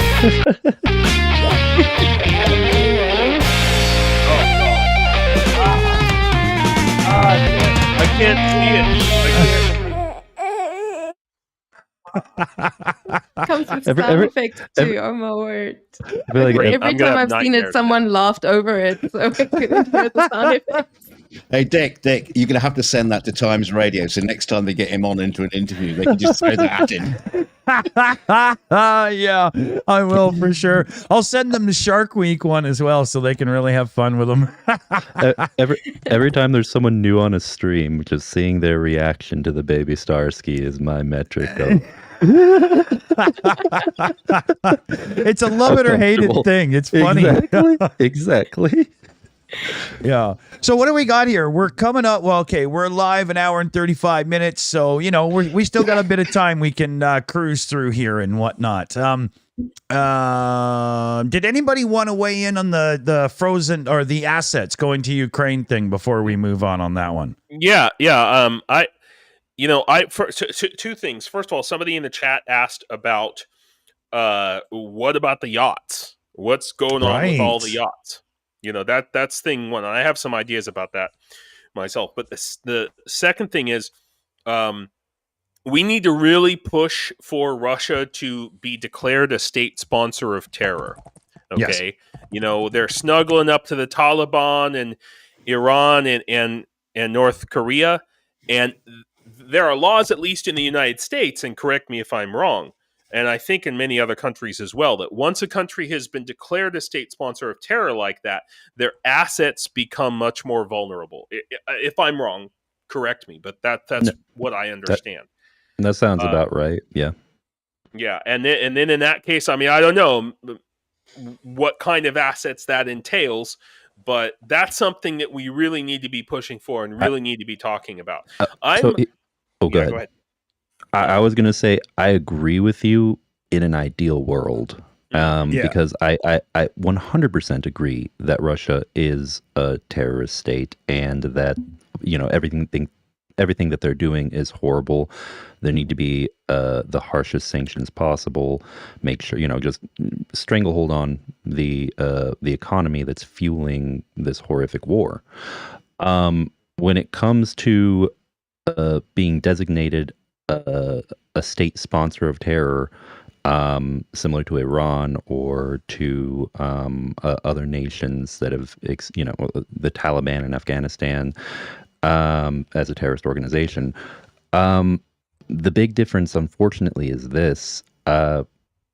You've got large nation states that, and I guess it might still be possible because it's just oil and gas for the most part. Plenty of other things are being cut off little by little with sanctions. But with Russia being as large of an economy as it is, it's not huge. It's not like the world can't live without business with Russia. But my fear would be that people, somehow there would be not just skirting around, but pressure to change what business is allowed to be done with, state sponsors of terror, because unfortunately they do have international should be none. Exactly, it should be none. But they've got the likes of China and Saudi Arabia right this second, really speaking out with their economic interests that other countries have in them. Mm-hmm. And yeah, it's a real messed up political game, geopolitical game of who's going to blink first. Let me just throw something in here, guys, on this one. Forget it. Never going to happen. Yeah. The European Parliament in 2022 declared Russia a state sponsor of terrorism. How's that working out for you? Yeah. There we go. The United States will not do it. And just so you guys know, sitting on the UN Council of the members of the Counterterrorism Committee is the Russian Federation. Yeah. How does that, good luck. But the best for me was the Human Rights Council for the UN is a rotating seat, and Iran was that's like the head of the seat just after they cracked down on the protests they had in 2020, and I'm like, this is great. It's because it was Emperor Palpatine's day off. That's like taking a fox and taking him into the chicken coop and saying, okay, you're babysitting, okay? Yeah. Basically, yeah. Well, I'm in favor of taking a group Commander Macmillan wanted to say something on the side on the frozen assets. I know. Yeah, I think one of the things that could, in theory, be done, because there's this concern about what do you have to do if at the end of the conflict the funds are required to be returned when you don't have them because you've given them to Ukraine? The argument could be those funds are going to be calculated as payment for future reparations to Ukraine by Russia. And in that way, you circumvent that issue to an extent. And I think that would help. But I think whoever said, I'm sorry, I couldn't see who was saying it, the idea of it actually occurring is between slim to none. Because as you point out, with the banks who are holding those funds now having a vested interest in keeping them frozen for as long as possible to generate billions of dollars of free money, that influence is going to be applied very heavily to make sure that it's never seized, it stays frozen. Indeed. Well, yeah, there was a question, super chat that came in, but I think I'll bring it up now because it's pertinent, and it was basically said, is there a legal argument to make that about having to use all the gains from the seized assets belonging to the sanctioned persons to go to the victims, leading to the need of sanctions and seizure? Yeah, so it's basically, kind of like what you were just saying there, Commander. I just thought I'd bring that in now. Yeah. Sergey, they're not going to argue that the funds need to be, they will argue it, but that's not the real reason, that the funds need to be held in case we have to deal with this in a legal sense after the fact. Mm-hmm. Yeah, but they're talking about the interest that they're making. Right, and that's what I mean.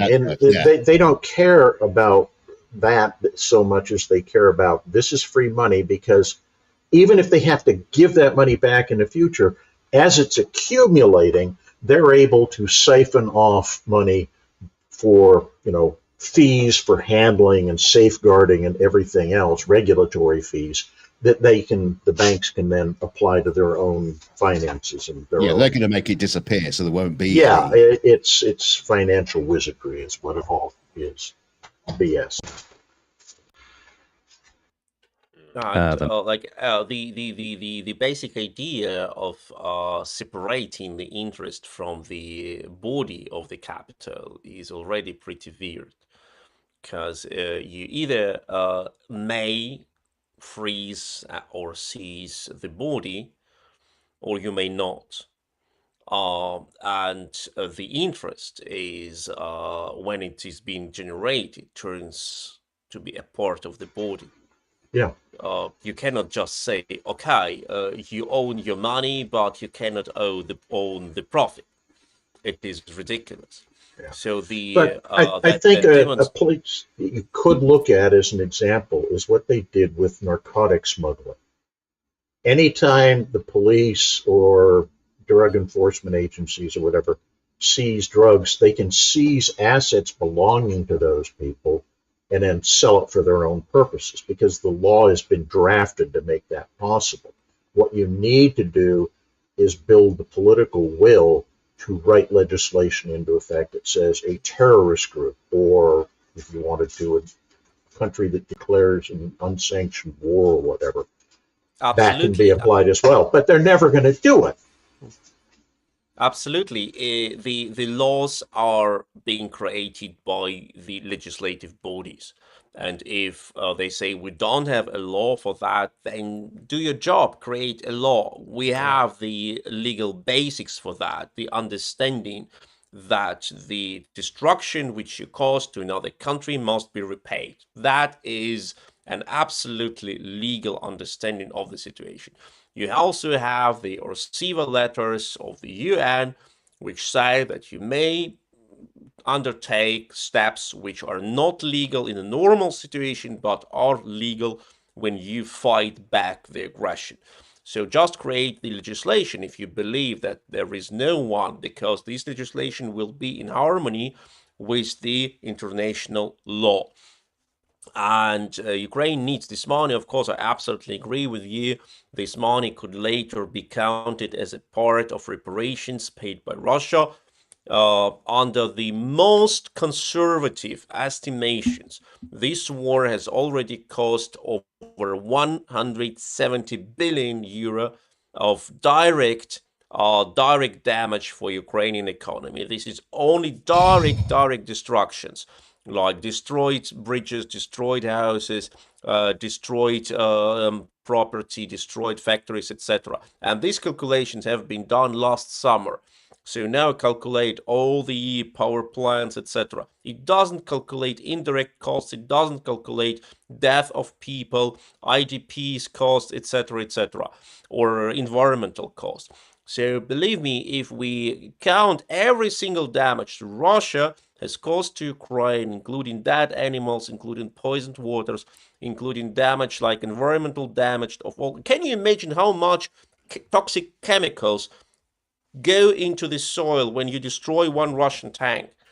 It's like incredible. If you calculate it's everything, I believe that Russia will have to sell its oil and gas for the next 1,000 years and pump the profit into Ukraine. So just confiscate this $400 billion. It will be a small part of the compensation Russia will have to pay. Yeah. All right, I'm going to interject one thing for you guys.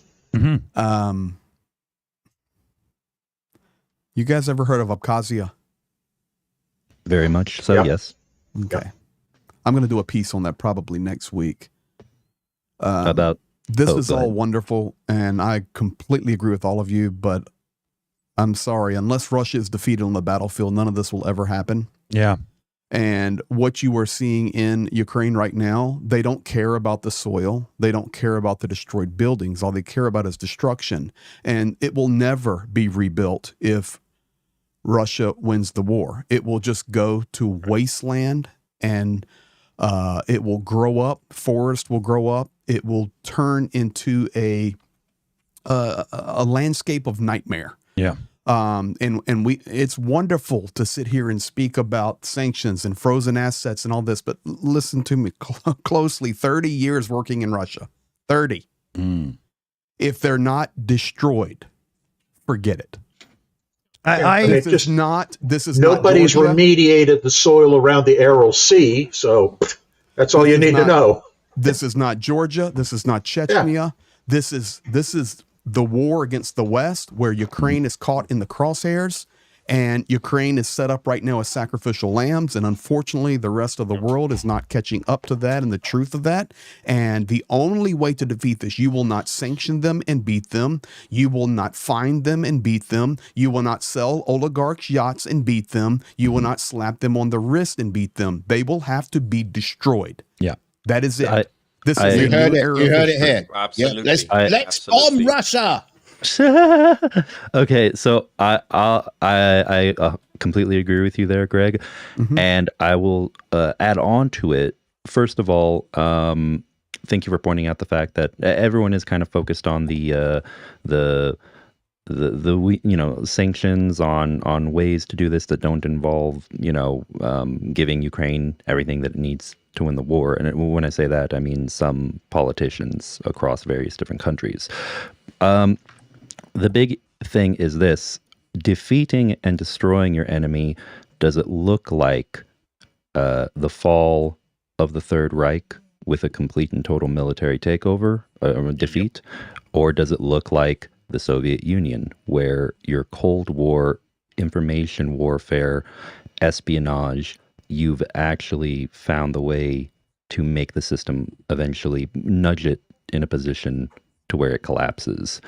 And the thing is, countries around the world that are supporting Ukraine, that want to push back against Russia and Russia's attempts to rebuild empire, they have to be willing to, confidently and overtly show the Russians that, we're not going to be pushed around. We're going to stand united. We're going to, I just noticed Greg is gone, but we're going to actually assist Ukraine and bring Ukraine into the fold and stand, as a united front, an alliance against this threat that's coming from Eastern Europe and also other parts of the world right now, most especially Russia.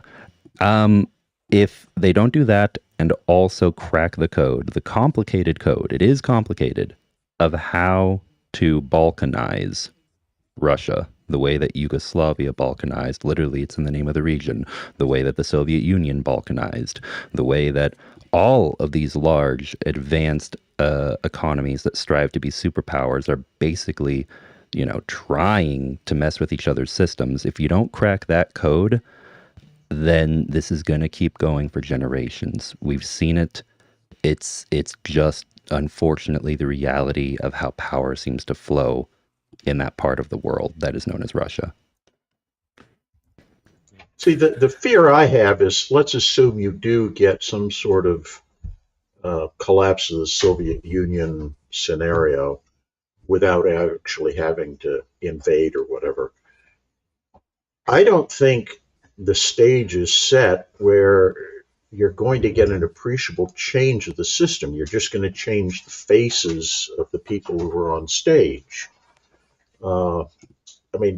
People were talking about Navalny when he was still a potential player, as he was going to be the big solution to everything. Yet Navalny had said that he was kind of in favor of the whole thing with invading Ukraine because it would secure Russia's borders and everything.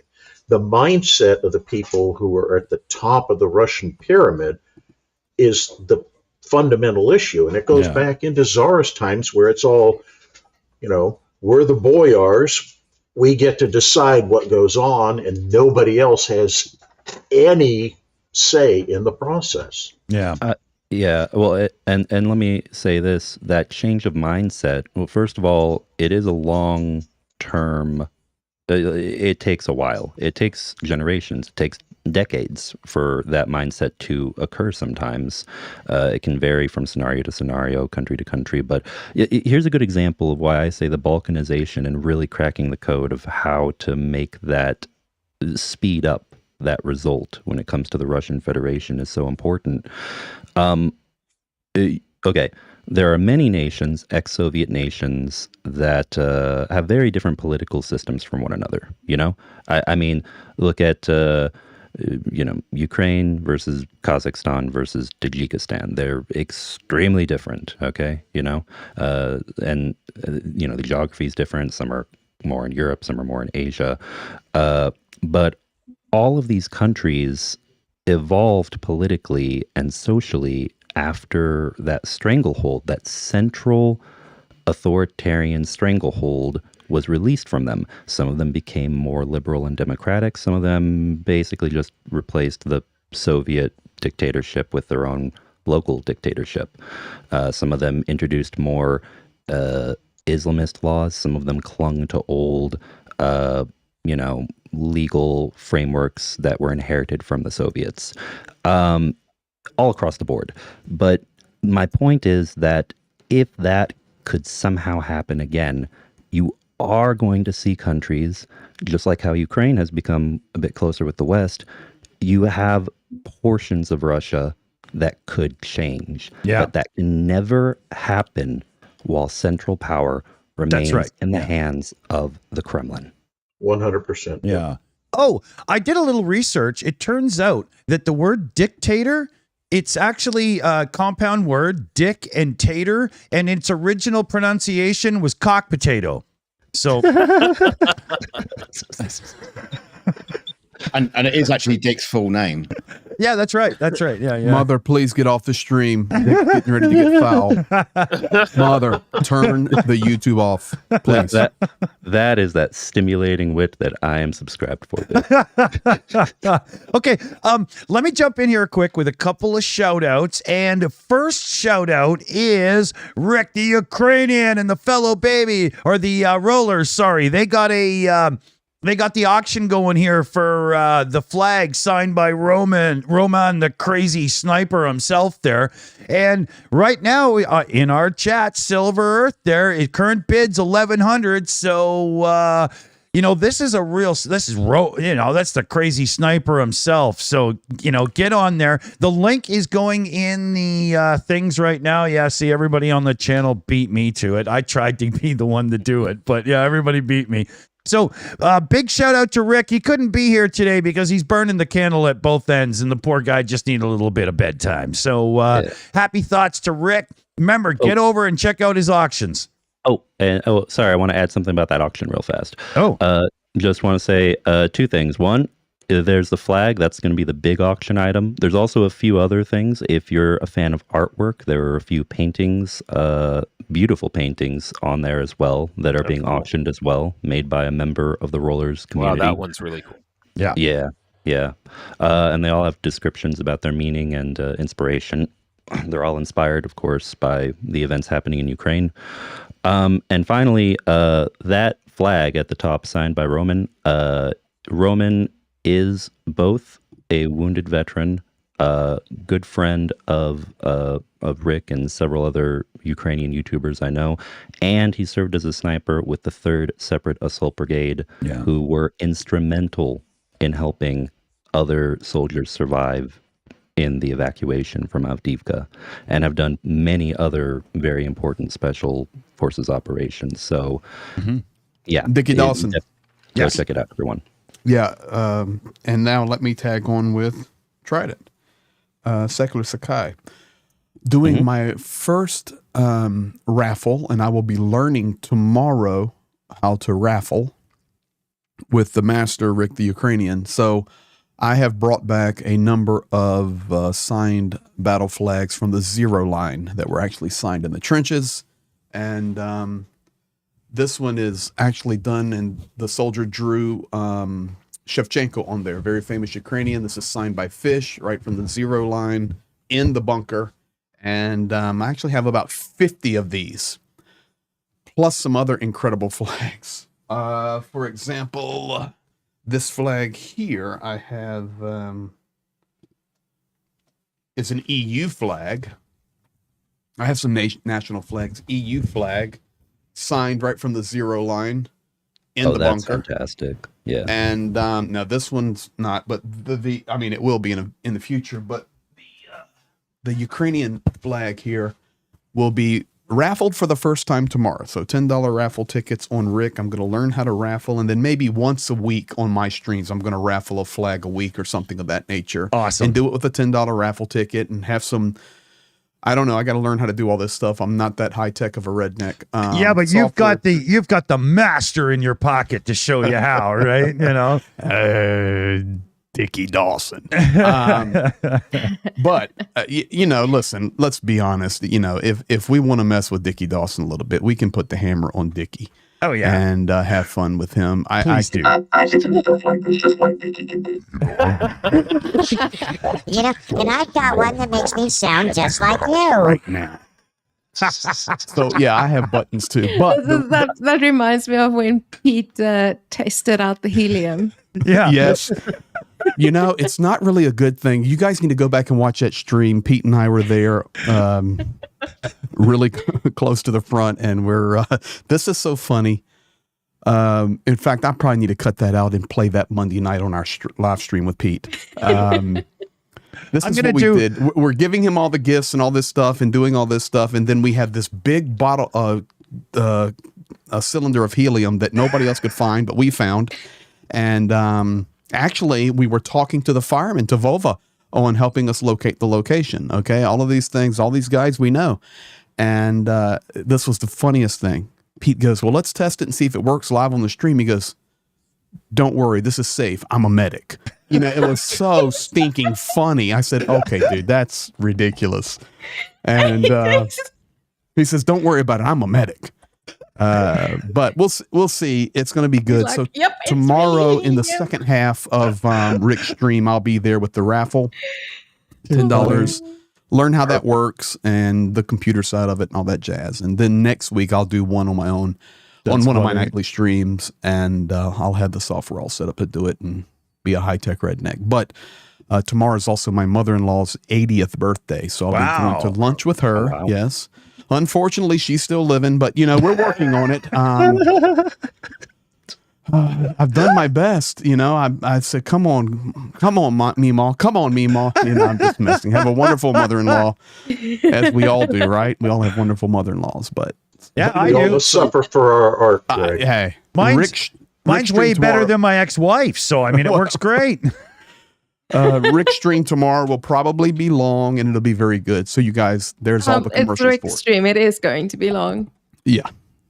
It's extreme, of course. It's Yes. We got a birthday shout out. Rita Terry in the chat. Happy birthday! Oh my gosh. All right.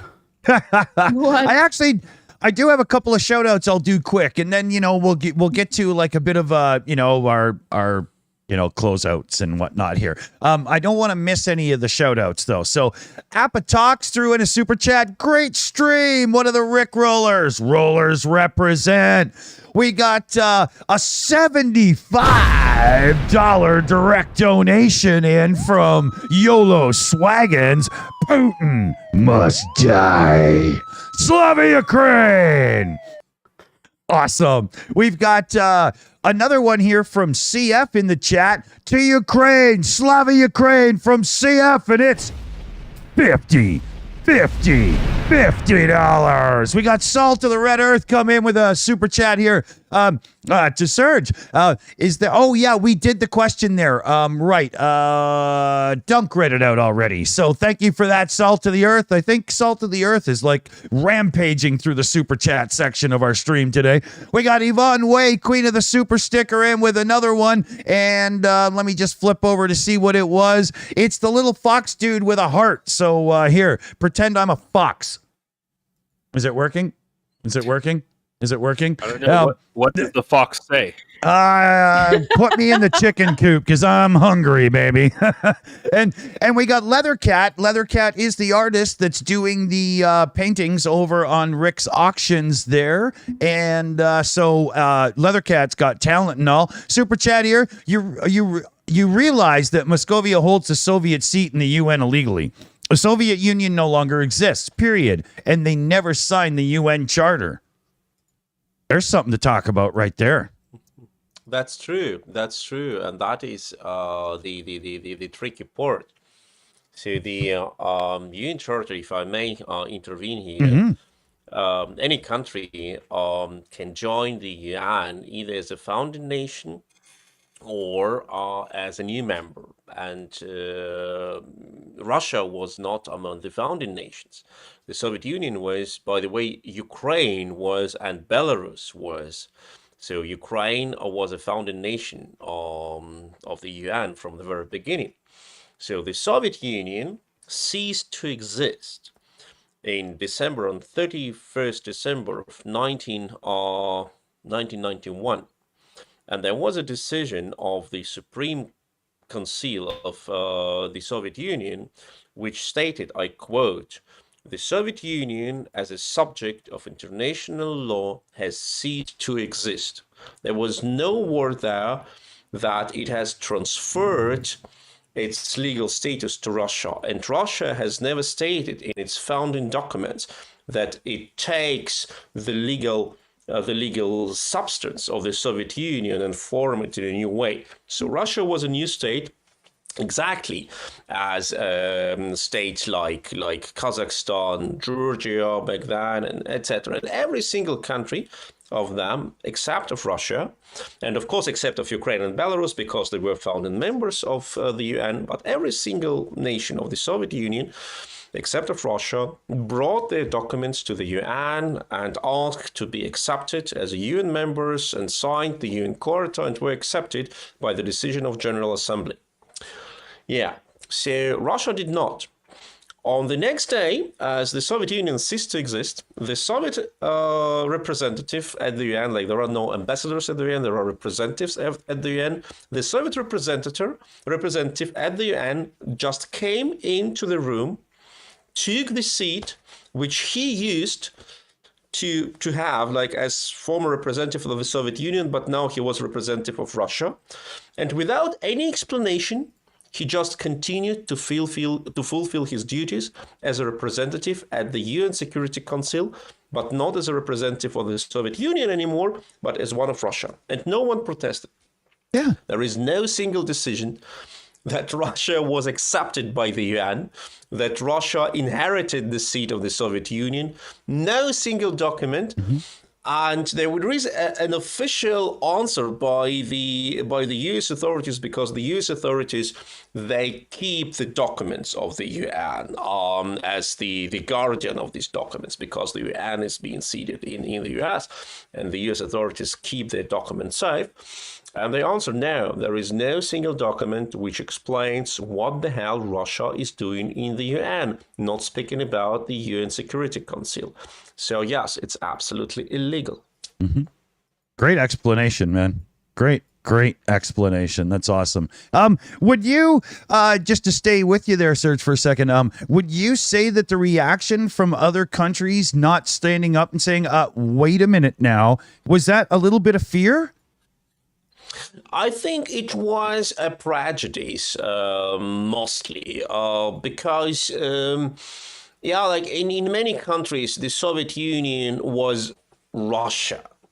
And we know that even until recently, in Germany, politicians said that, there was like the Nazi Germany attacked Russia. No, Nazi Germany never attacked Russia. Nazi Germany attacked the Soviet Union, and the first nations who have been killed by the Nazis, the Belarusian, Lithuanian, Ukrainian, etc. And there was it was like a synonym, because the Soviet Union tried to erase the nationality of colonized nations. So they said, we are a homogeneous nation, and for many, it was, of course it's Russia. Like the capital was Moscow, it is now Moscow. The seat of the leader is Kremlin, was Kremlin, it's now Kremlin. So it is the same. They speak Russian, they wear the same uniform, blah, blah, blah. So it's Russia. So nobody actually questioned it. But of course, I would agree with you that there was some sort of fear, the fear of uncontrolled development because of the nukes, because of the army. If we don't accept Russia as just the consequent heir of the Soviet Union, what will happen? Will they rebel? We actually want them to have them as an ally, etc. So it was an absolutely illegal decision and negligence. And now we have the consequence, because the Russians learned that they may fool the West as they want to and just earn the profits. And that's what they're doing until now. Excellent. Anybody want to weigh in on that? I just think that we need to be very, very careful, because, what we're teaching other countries through this, trying to be careful to prevent the breakup of Russia because nukes. We're teaching other countries in the world that they need nukes. We're proliferating nukes. Look at Commander McMillan nodding his head in the background there. If he agrees, you damn well know it's correct. Well, I think the key is that countries are realizing if you have nukes, even if it's just a handful, you don't need a giant arsenal like Russia or China. It's scary enough that the West will be very reluctant to apply full military pressure against you, because they're terrified you'll use them, and then we get into an escalatory situation. Yeah. Well, I will tell you guys one thing right now from talking to all my buddies in Ukraine. If this continues to go the way it's going, Ukraine will be nuclear again. Yeah. Absolutely. Period. Yeah. I wish you they say, still where are they were. going to get Absolutely. them from? They're going to make them. Well, we're going to start selling them in actually, a shill store. Yes. Jana has a very good point. The only country that ever disarmed itself. That's right. Hey, South Africa disarmed itself. We disarmed ourselves as well. Thank you very much. That's what I was meaning. I said South Africa. Oh, Ukraine did as well, but yeah. They were kind of forced to, let's be honest. Yeah, nobody's arm was twisted there, right? Come on. Yeah, no, we actually, But no, on Greg, on what you said with Ukraine probably going to have a nuclear arsenal again. I was speaking to a Ukrainian friend of mine, and she was telling me that the Ukrainian activist Sternenko, he was talking about how Ukraine should, he was like, yeah, guys, should we, I found these people who can get us in touch with, who can maybe get us some uranium or something, now we just need people to be able to make it. And in Ukraine, you have an app with your ID on it, but you also they've now loaded, you can load your driver's license, and they've now uploaded your qualifications on it and everything. And he just made a joke about it, and almost immediately afterwards, Ukrainians were posting screenshots of their qualifications saying, hey, I've got a qualification in nuclear sciences. I know how to do it. Yeah. And they're okay, cool. We've already crowdsourced. Everything's already done. So Ukraine has the facility and the capability to do it. Exactly. Oh, yeah. Oh, and that, go ahead. This brings up an interesting question, because we're always worried about terrorists getting hold of nuclear weapons. What happens if a terrorist organization attacks Russia with a nuclear weapon? Could be a dirty bomb, whatever. A terrorist attacks Russia, and then Russia then blames Ukraine, even though they wouldn't nothing to do with it. Yeah. Well, the last time I checked, Russia is a terrorist nation and they have nukes. Just throwing that out there for you. And not but I'm just messing, Dunk. Yeah, not so many what ifs in that one, is there? Greg, just so you know, the rules around here that I'm the one that's silly. Okay. Okay, sorry, I couldn't help it though. Well, and taking the nuclear part out of that equation, I mean, look at what just happened recently at the Crocus Music Hall. Well, that's exactly what I was thinking of. Yeah, I mean, ISIS attacks. It's horrible. Civilians are killed. And what's the first reaction of the Russian government and military? Yeah. Oh, it was Ukraine. Yeah, exactly. Somehow they were working together. They paid them or whatever. I don't, Yeah, and then Lukashenko messed up his line. That was my favorite. Oh, I didn't see messing up his line. No, they wanted to come to Belarus, but we closed the border, so they went to Ukraine instead. I'm like, Sakai, dude, come on. Sakai, you're wrong. The first reaction was not to blame Ukraine. The first reaction was the police station and the Rosguardia that was 5 minutes away was to hide in their offices. That was the first reaction. Yeah, away from windows, because you know how it goes over there. You get too near an open window, you're bound to be thrown out of it. Yeah.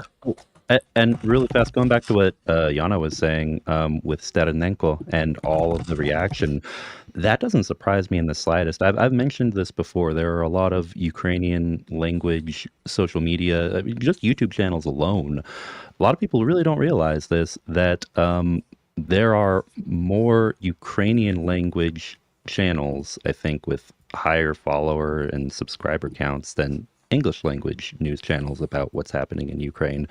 And I think Starenenko alone on YouTube has 2 million or something like that. Yeah, and Starenenko actually has subtitles on his YouTube videos, and I'm just like, I wish I had the time to watch every single Ukrainian stream that is on YouTube. I wish I had the time.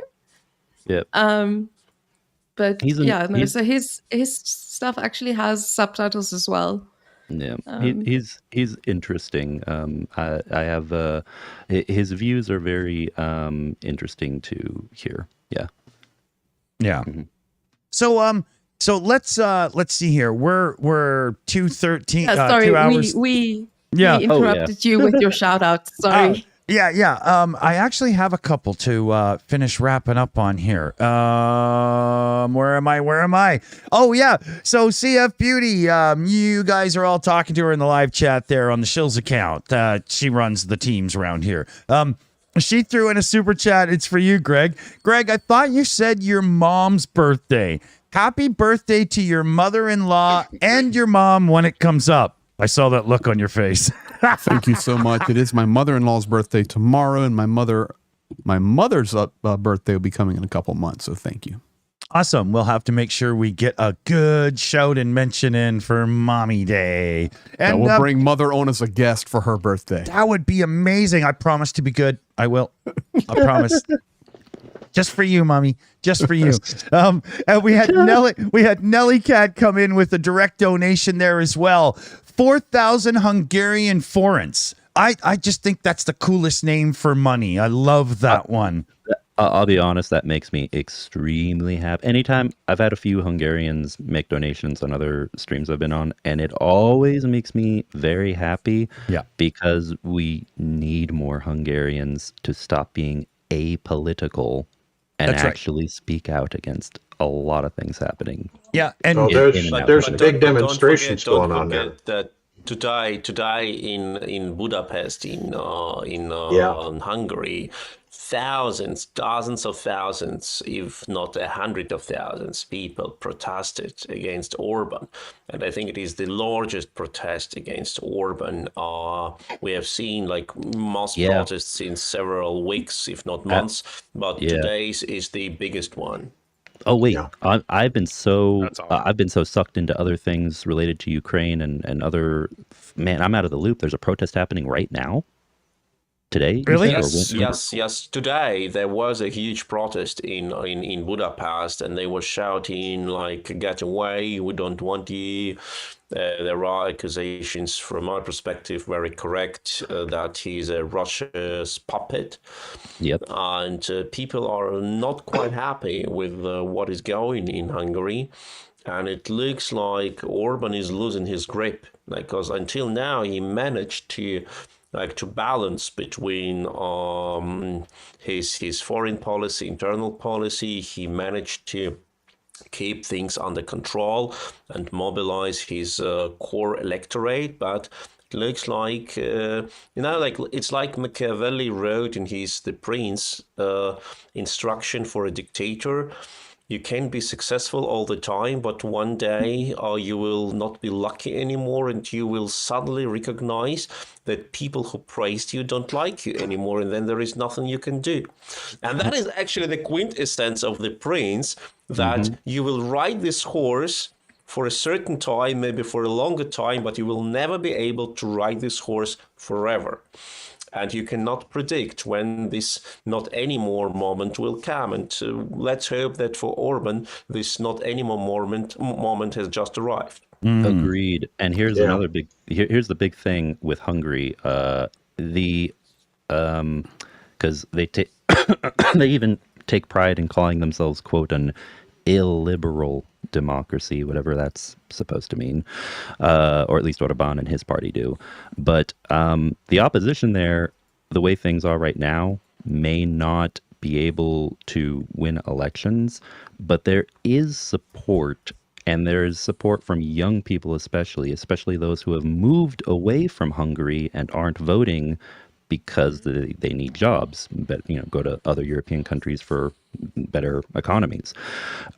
So hopefully, as you said, that does change.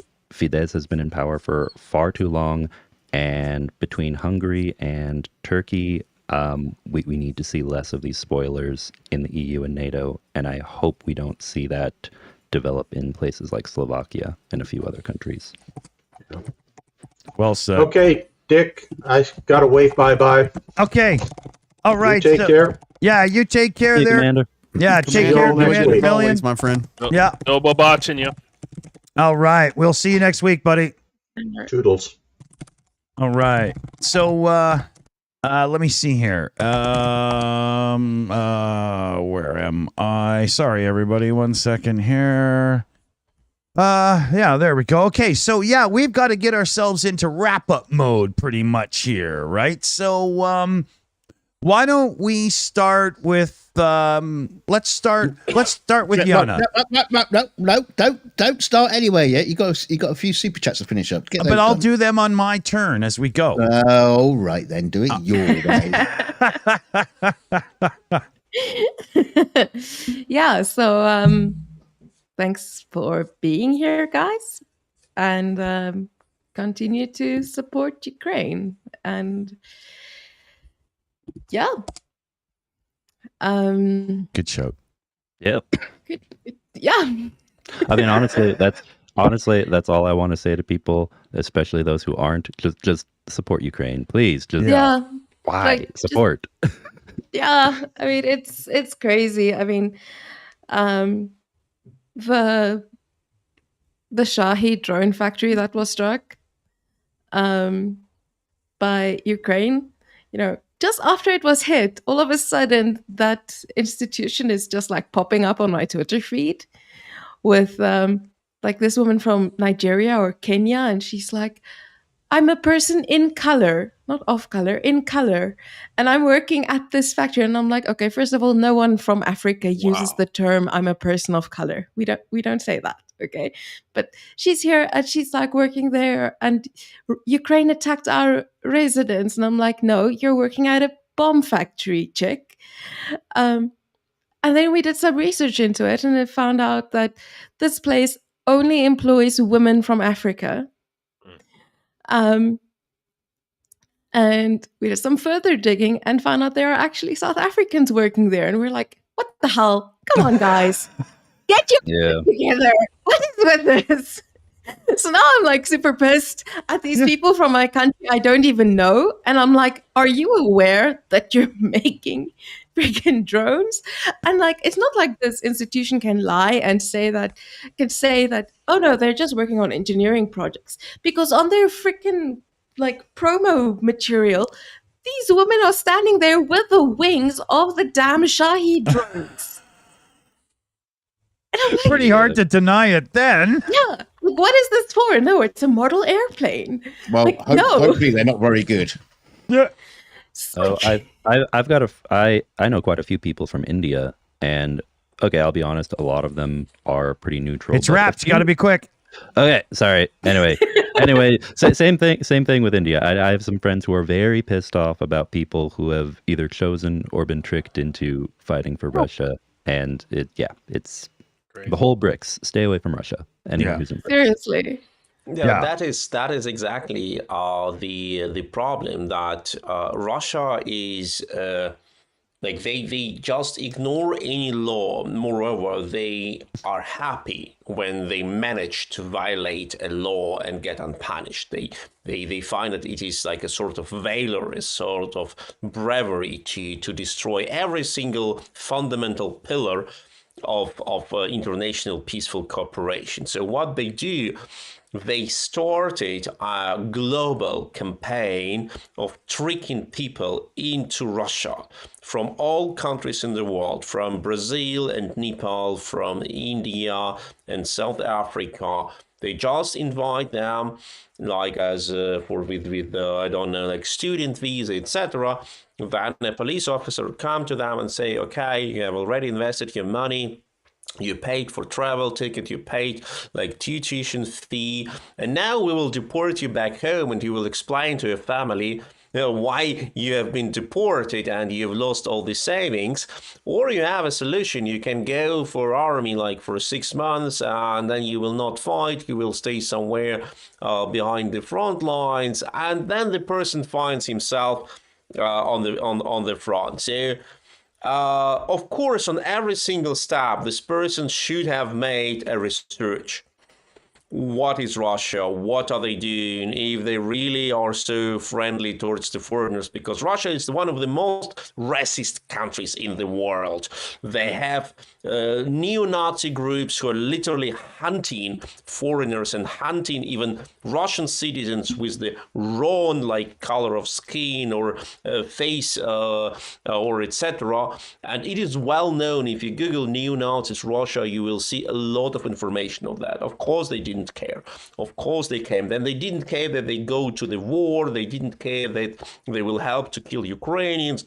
They didn't care. But after all, like there are a lot of these videos when all these Nepalese people or Indian people, they are absolutely like afraid. They're filming themselves, say, oh, we don't know what is going on. We have seen this video of the Chinese guy who said, oh, I was promised I will be paid and we will have weapons and the food will be good and weapons will be good and clothes will be good. And now I'm freezing. I have pneumonia. I don't have any medicine. They beat me. Please consult the Chinese consulate. And I say, okay, guy, what have you expected? You have signed up for a genocidal war of aggression. What did you expect? That the Russians like cheat everyone but not you, that you're special, that they will be fair with you while they're cheating and killing everyone. Taste your own medicine. I don't care what you're doing there. The only way which is good is that you will be neutralized. And that is what is happening. But unfortunately, it helps the Russians to increase their manpower. Yeah. Very much. Very much. Oh, no. James, you've gone dark. Normalna. Yeah. You know. Well, it's James, you're up next here on Rap Roundups and whatnot. So Emperor Palpatine will call you for now. All right. Well, I'll be quick. You know, we talked a lot about fantasies this stream. So to make Greg happy, I'm going to share with you my secret fantasy for the yachts. See, what we're going to do, we're going to get a bunch of volunteers together, and they're going to be well-trained volunteers, and we're going to privatize those yachts. Yeah? Right? And let's call them, there we go. There we go. Oh, look at that. But so let's call them privateers. So our privateers who are going to privatize these yachts, we're going to take them all, and we're gonna form the Free Ukraine Navy, right? Or FUN for short. It'll be fun. It'll be fun, I swear. And then we're going to take a bunch of sea babies to Vladivostok and just see what happens. That's my secret plan. That's not so secret anymore. Oh crap! I'm gonna terrible get at OPSEC, dude. You're terrible with OPSEC. we can all have our fantasies, and that's mine. Yeah. We got a super sticker in there from Mertzy in the chat. You can see the little bird dude right there under where I'm talking. Let's see, right about there. And then Adrian comes in with get rid of the. Oh, here. No, wait a minute. Get rid of the cave troll. And that works out to be a good like $110 Canadian. So set off the alarm, people. Boom.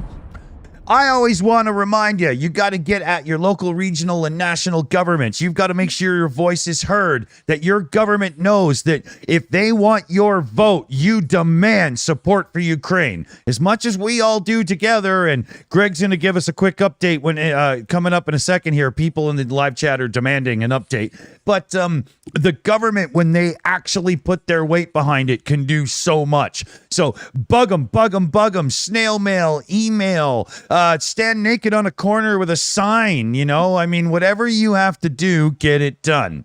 Let's turn it over to Greg Terry here. Dickie, thank you as always, and everybody else here tonight. This has been awesome, or this afternoon for me now. We're rolling. As far as our update, I'm expecting within the next 2 weeks, we will have the $260,000 done for the 4 armored vehicles. We're getting ready to probably make a pretty significant jump over the next 7 days. And of course, we'll be updating you. There's some things happening behind the scenes now that are super good. All of our documentation is in place. Nice. Plus, I really think we're going to generate a lot of income from these raffles. And I don't mean income, but I mean donations. Income for the project. And it's going to be really good. I mean, these are very, very special flags. So, yeah, you're not getting those from Amazon. In addition to that, I would just say this to jump on with Sergey for one moment as my closing statement tonight, and that would just be this. Yes, everybody has made their comments, and it's been beautiful, wonderful program, great panel, to be quite honest. A lot of brain power in here, and care for Ukraine. Thanks. Yeah, led by Magic Yoda from the UK. I love Duncan. That was funny.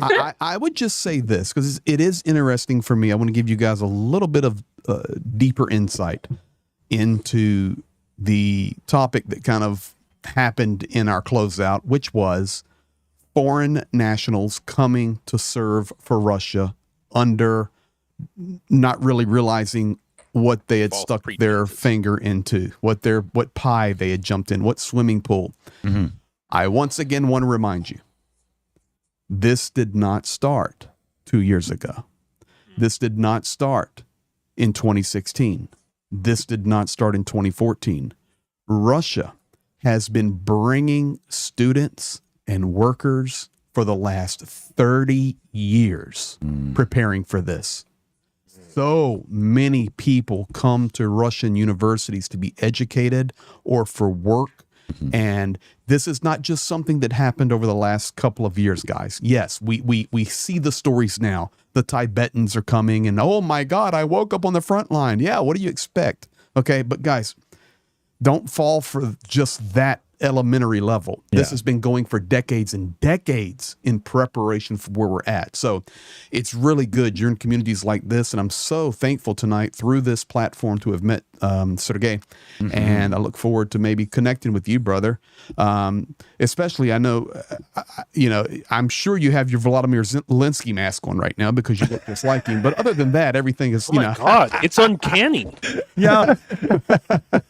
I'm sorry. I've been waiting to drop that one for the end, but I would like to welcome everybody tonight. We've got Volva Zelensky up in the house, and I've done a really good job explaining the German background and initiations of the we can test. We can test deployment of the Taurus missiles. But no. In all seriousness, it's been a really, really good stream. It's an honor to meet you, Sergey. Look forward to cooperating more in the future as we go forward. But guys, just continue to remember, do the best you can. I always say it this way on my channel. Make sure you have good, pure water to drink from, and you're not being sucked down the toilet of misinformation. And in addition to that, be thankful for where you're at right now. Be thankful for your family. Be thankful for your local towns, wherever you're at in this world. Be thankful for what you have, because right now, unless you're maybe Pete, who's laying in his bed, maybe watching this, who knows, and just being silent. If you are Pete, hello, buddy. None of us are laying in a zero line right now in a trench, freezing. So be thankful for what you have. And because of that, let's do our part to stand with our Ukrainian brothers and sisters. So thank you. Awesome, Greg. Awesome. Thank you. And Sergey, here we go. The floor is yours. It's goodbye time. Maybe a message from yourself and a message from everybody at ERIC and whatnot. And Yeah, first of all, thank you so much for this amazing broadcasting, and thank you, Greg, for your fantastic words. I'm absolutely delighted and honored and privileged to be here. Absolutely looking forward to cooperate with you guys. And the most important thing, and that is what we are observing right now, and have observed during the last over 2 hours and over the last over 2 years, that the support for Ukraine by people who know what is good, what is bad, what is right, what is wrong is amazing. And as we all know, the real support comes from people who do things, who do not live their lives without making their money, without earning their money, without moving things, without suffering under pressure and doing their jobs and taking care for their families and for their friends. The real support comes exactly from the people who do all these things, not from the politicians who don't know how to earn money, who don't know how to take care of their people. It comes from the people who know this thing, who care, who work hard, and when they donate their money, they know that this money have been earned with hard work, and they know that Ukrainians are fighting their war, and that is the most moving thing. We know that in Germany, in the US, in Canada, in other countries, a lot of people look at the Ukrainians and think, it could be my family being killed in Bucha. It could be my friends sitting there. And that's why we do what we do. And thank you guys for what you're doing. It was a pleasure to be here. It was a pleasure to see the level of support, all the comments, all the chats, all the donations. Do you continue your work? You're amazing. Great words, man. Great words. We have absolutely loved having you here, and I can't wait to, do more streams and, talk to more people and, enjoy time together, because everything you said was just perfect. That was great timing, Greg. You nailed that listen, one, Dickie, man. I did get the $9.99 mail-in brochure of streaming according to Dickie Dawson. I read it over the last 3 days in preparation for the stream. I'm ready, buddy. I'm checking my accounts for that payment just to make sure. Oh, well, since we're closing out, I'll just say, Sergey, thank you for being here. Was another great stream.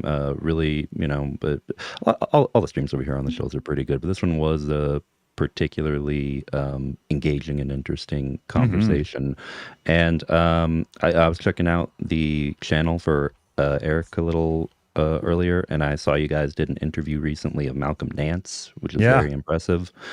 So I'm going to go check out more of your content. And I do know someone who's plugged in with a few advocates in Washington, D.C., who has their own channel here on YouTube. So I'll send an email, try to get you guys in touch as well. Perfect.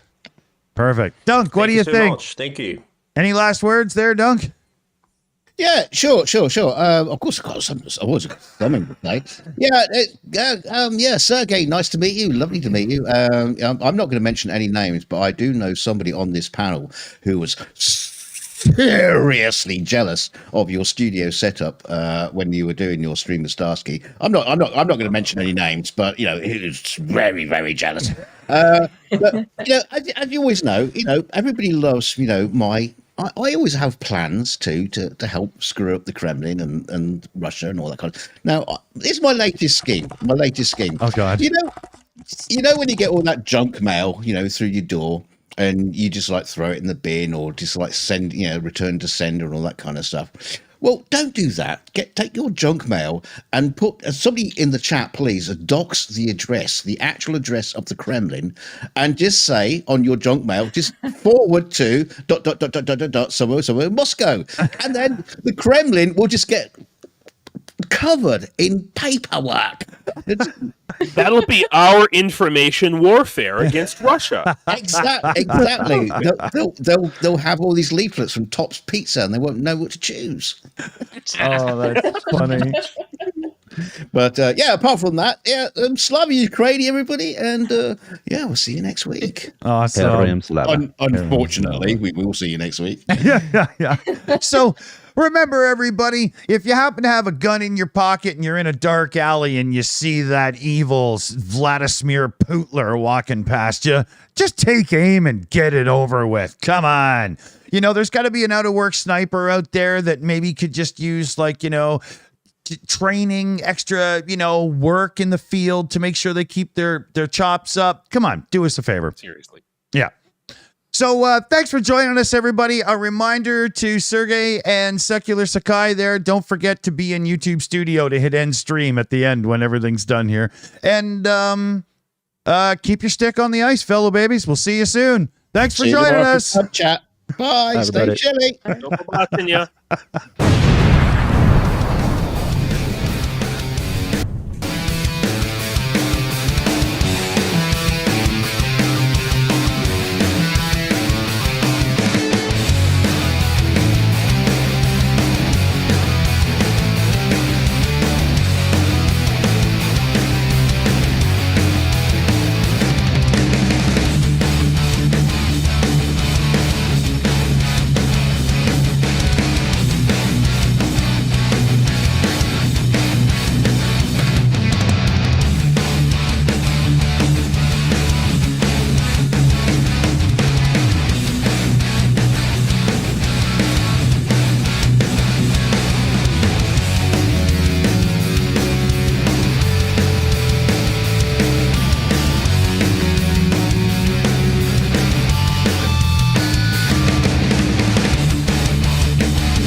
It's over. Go home.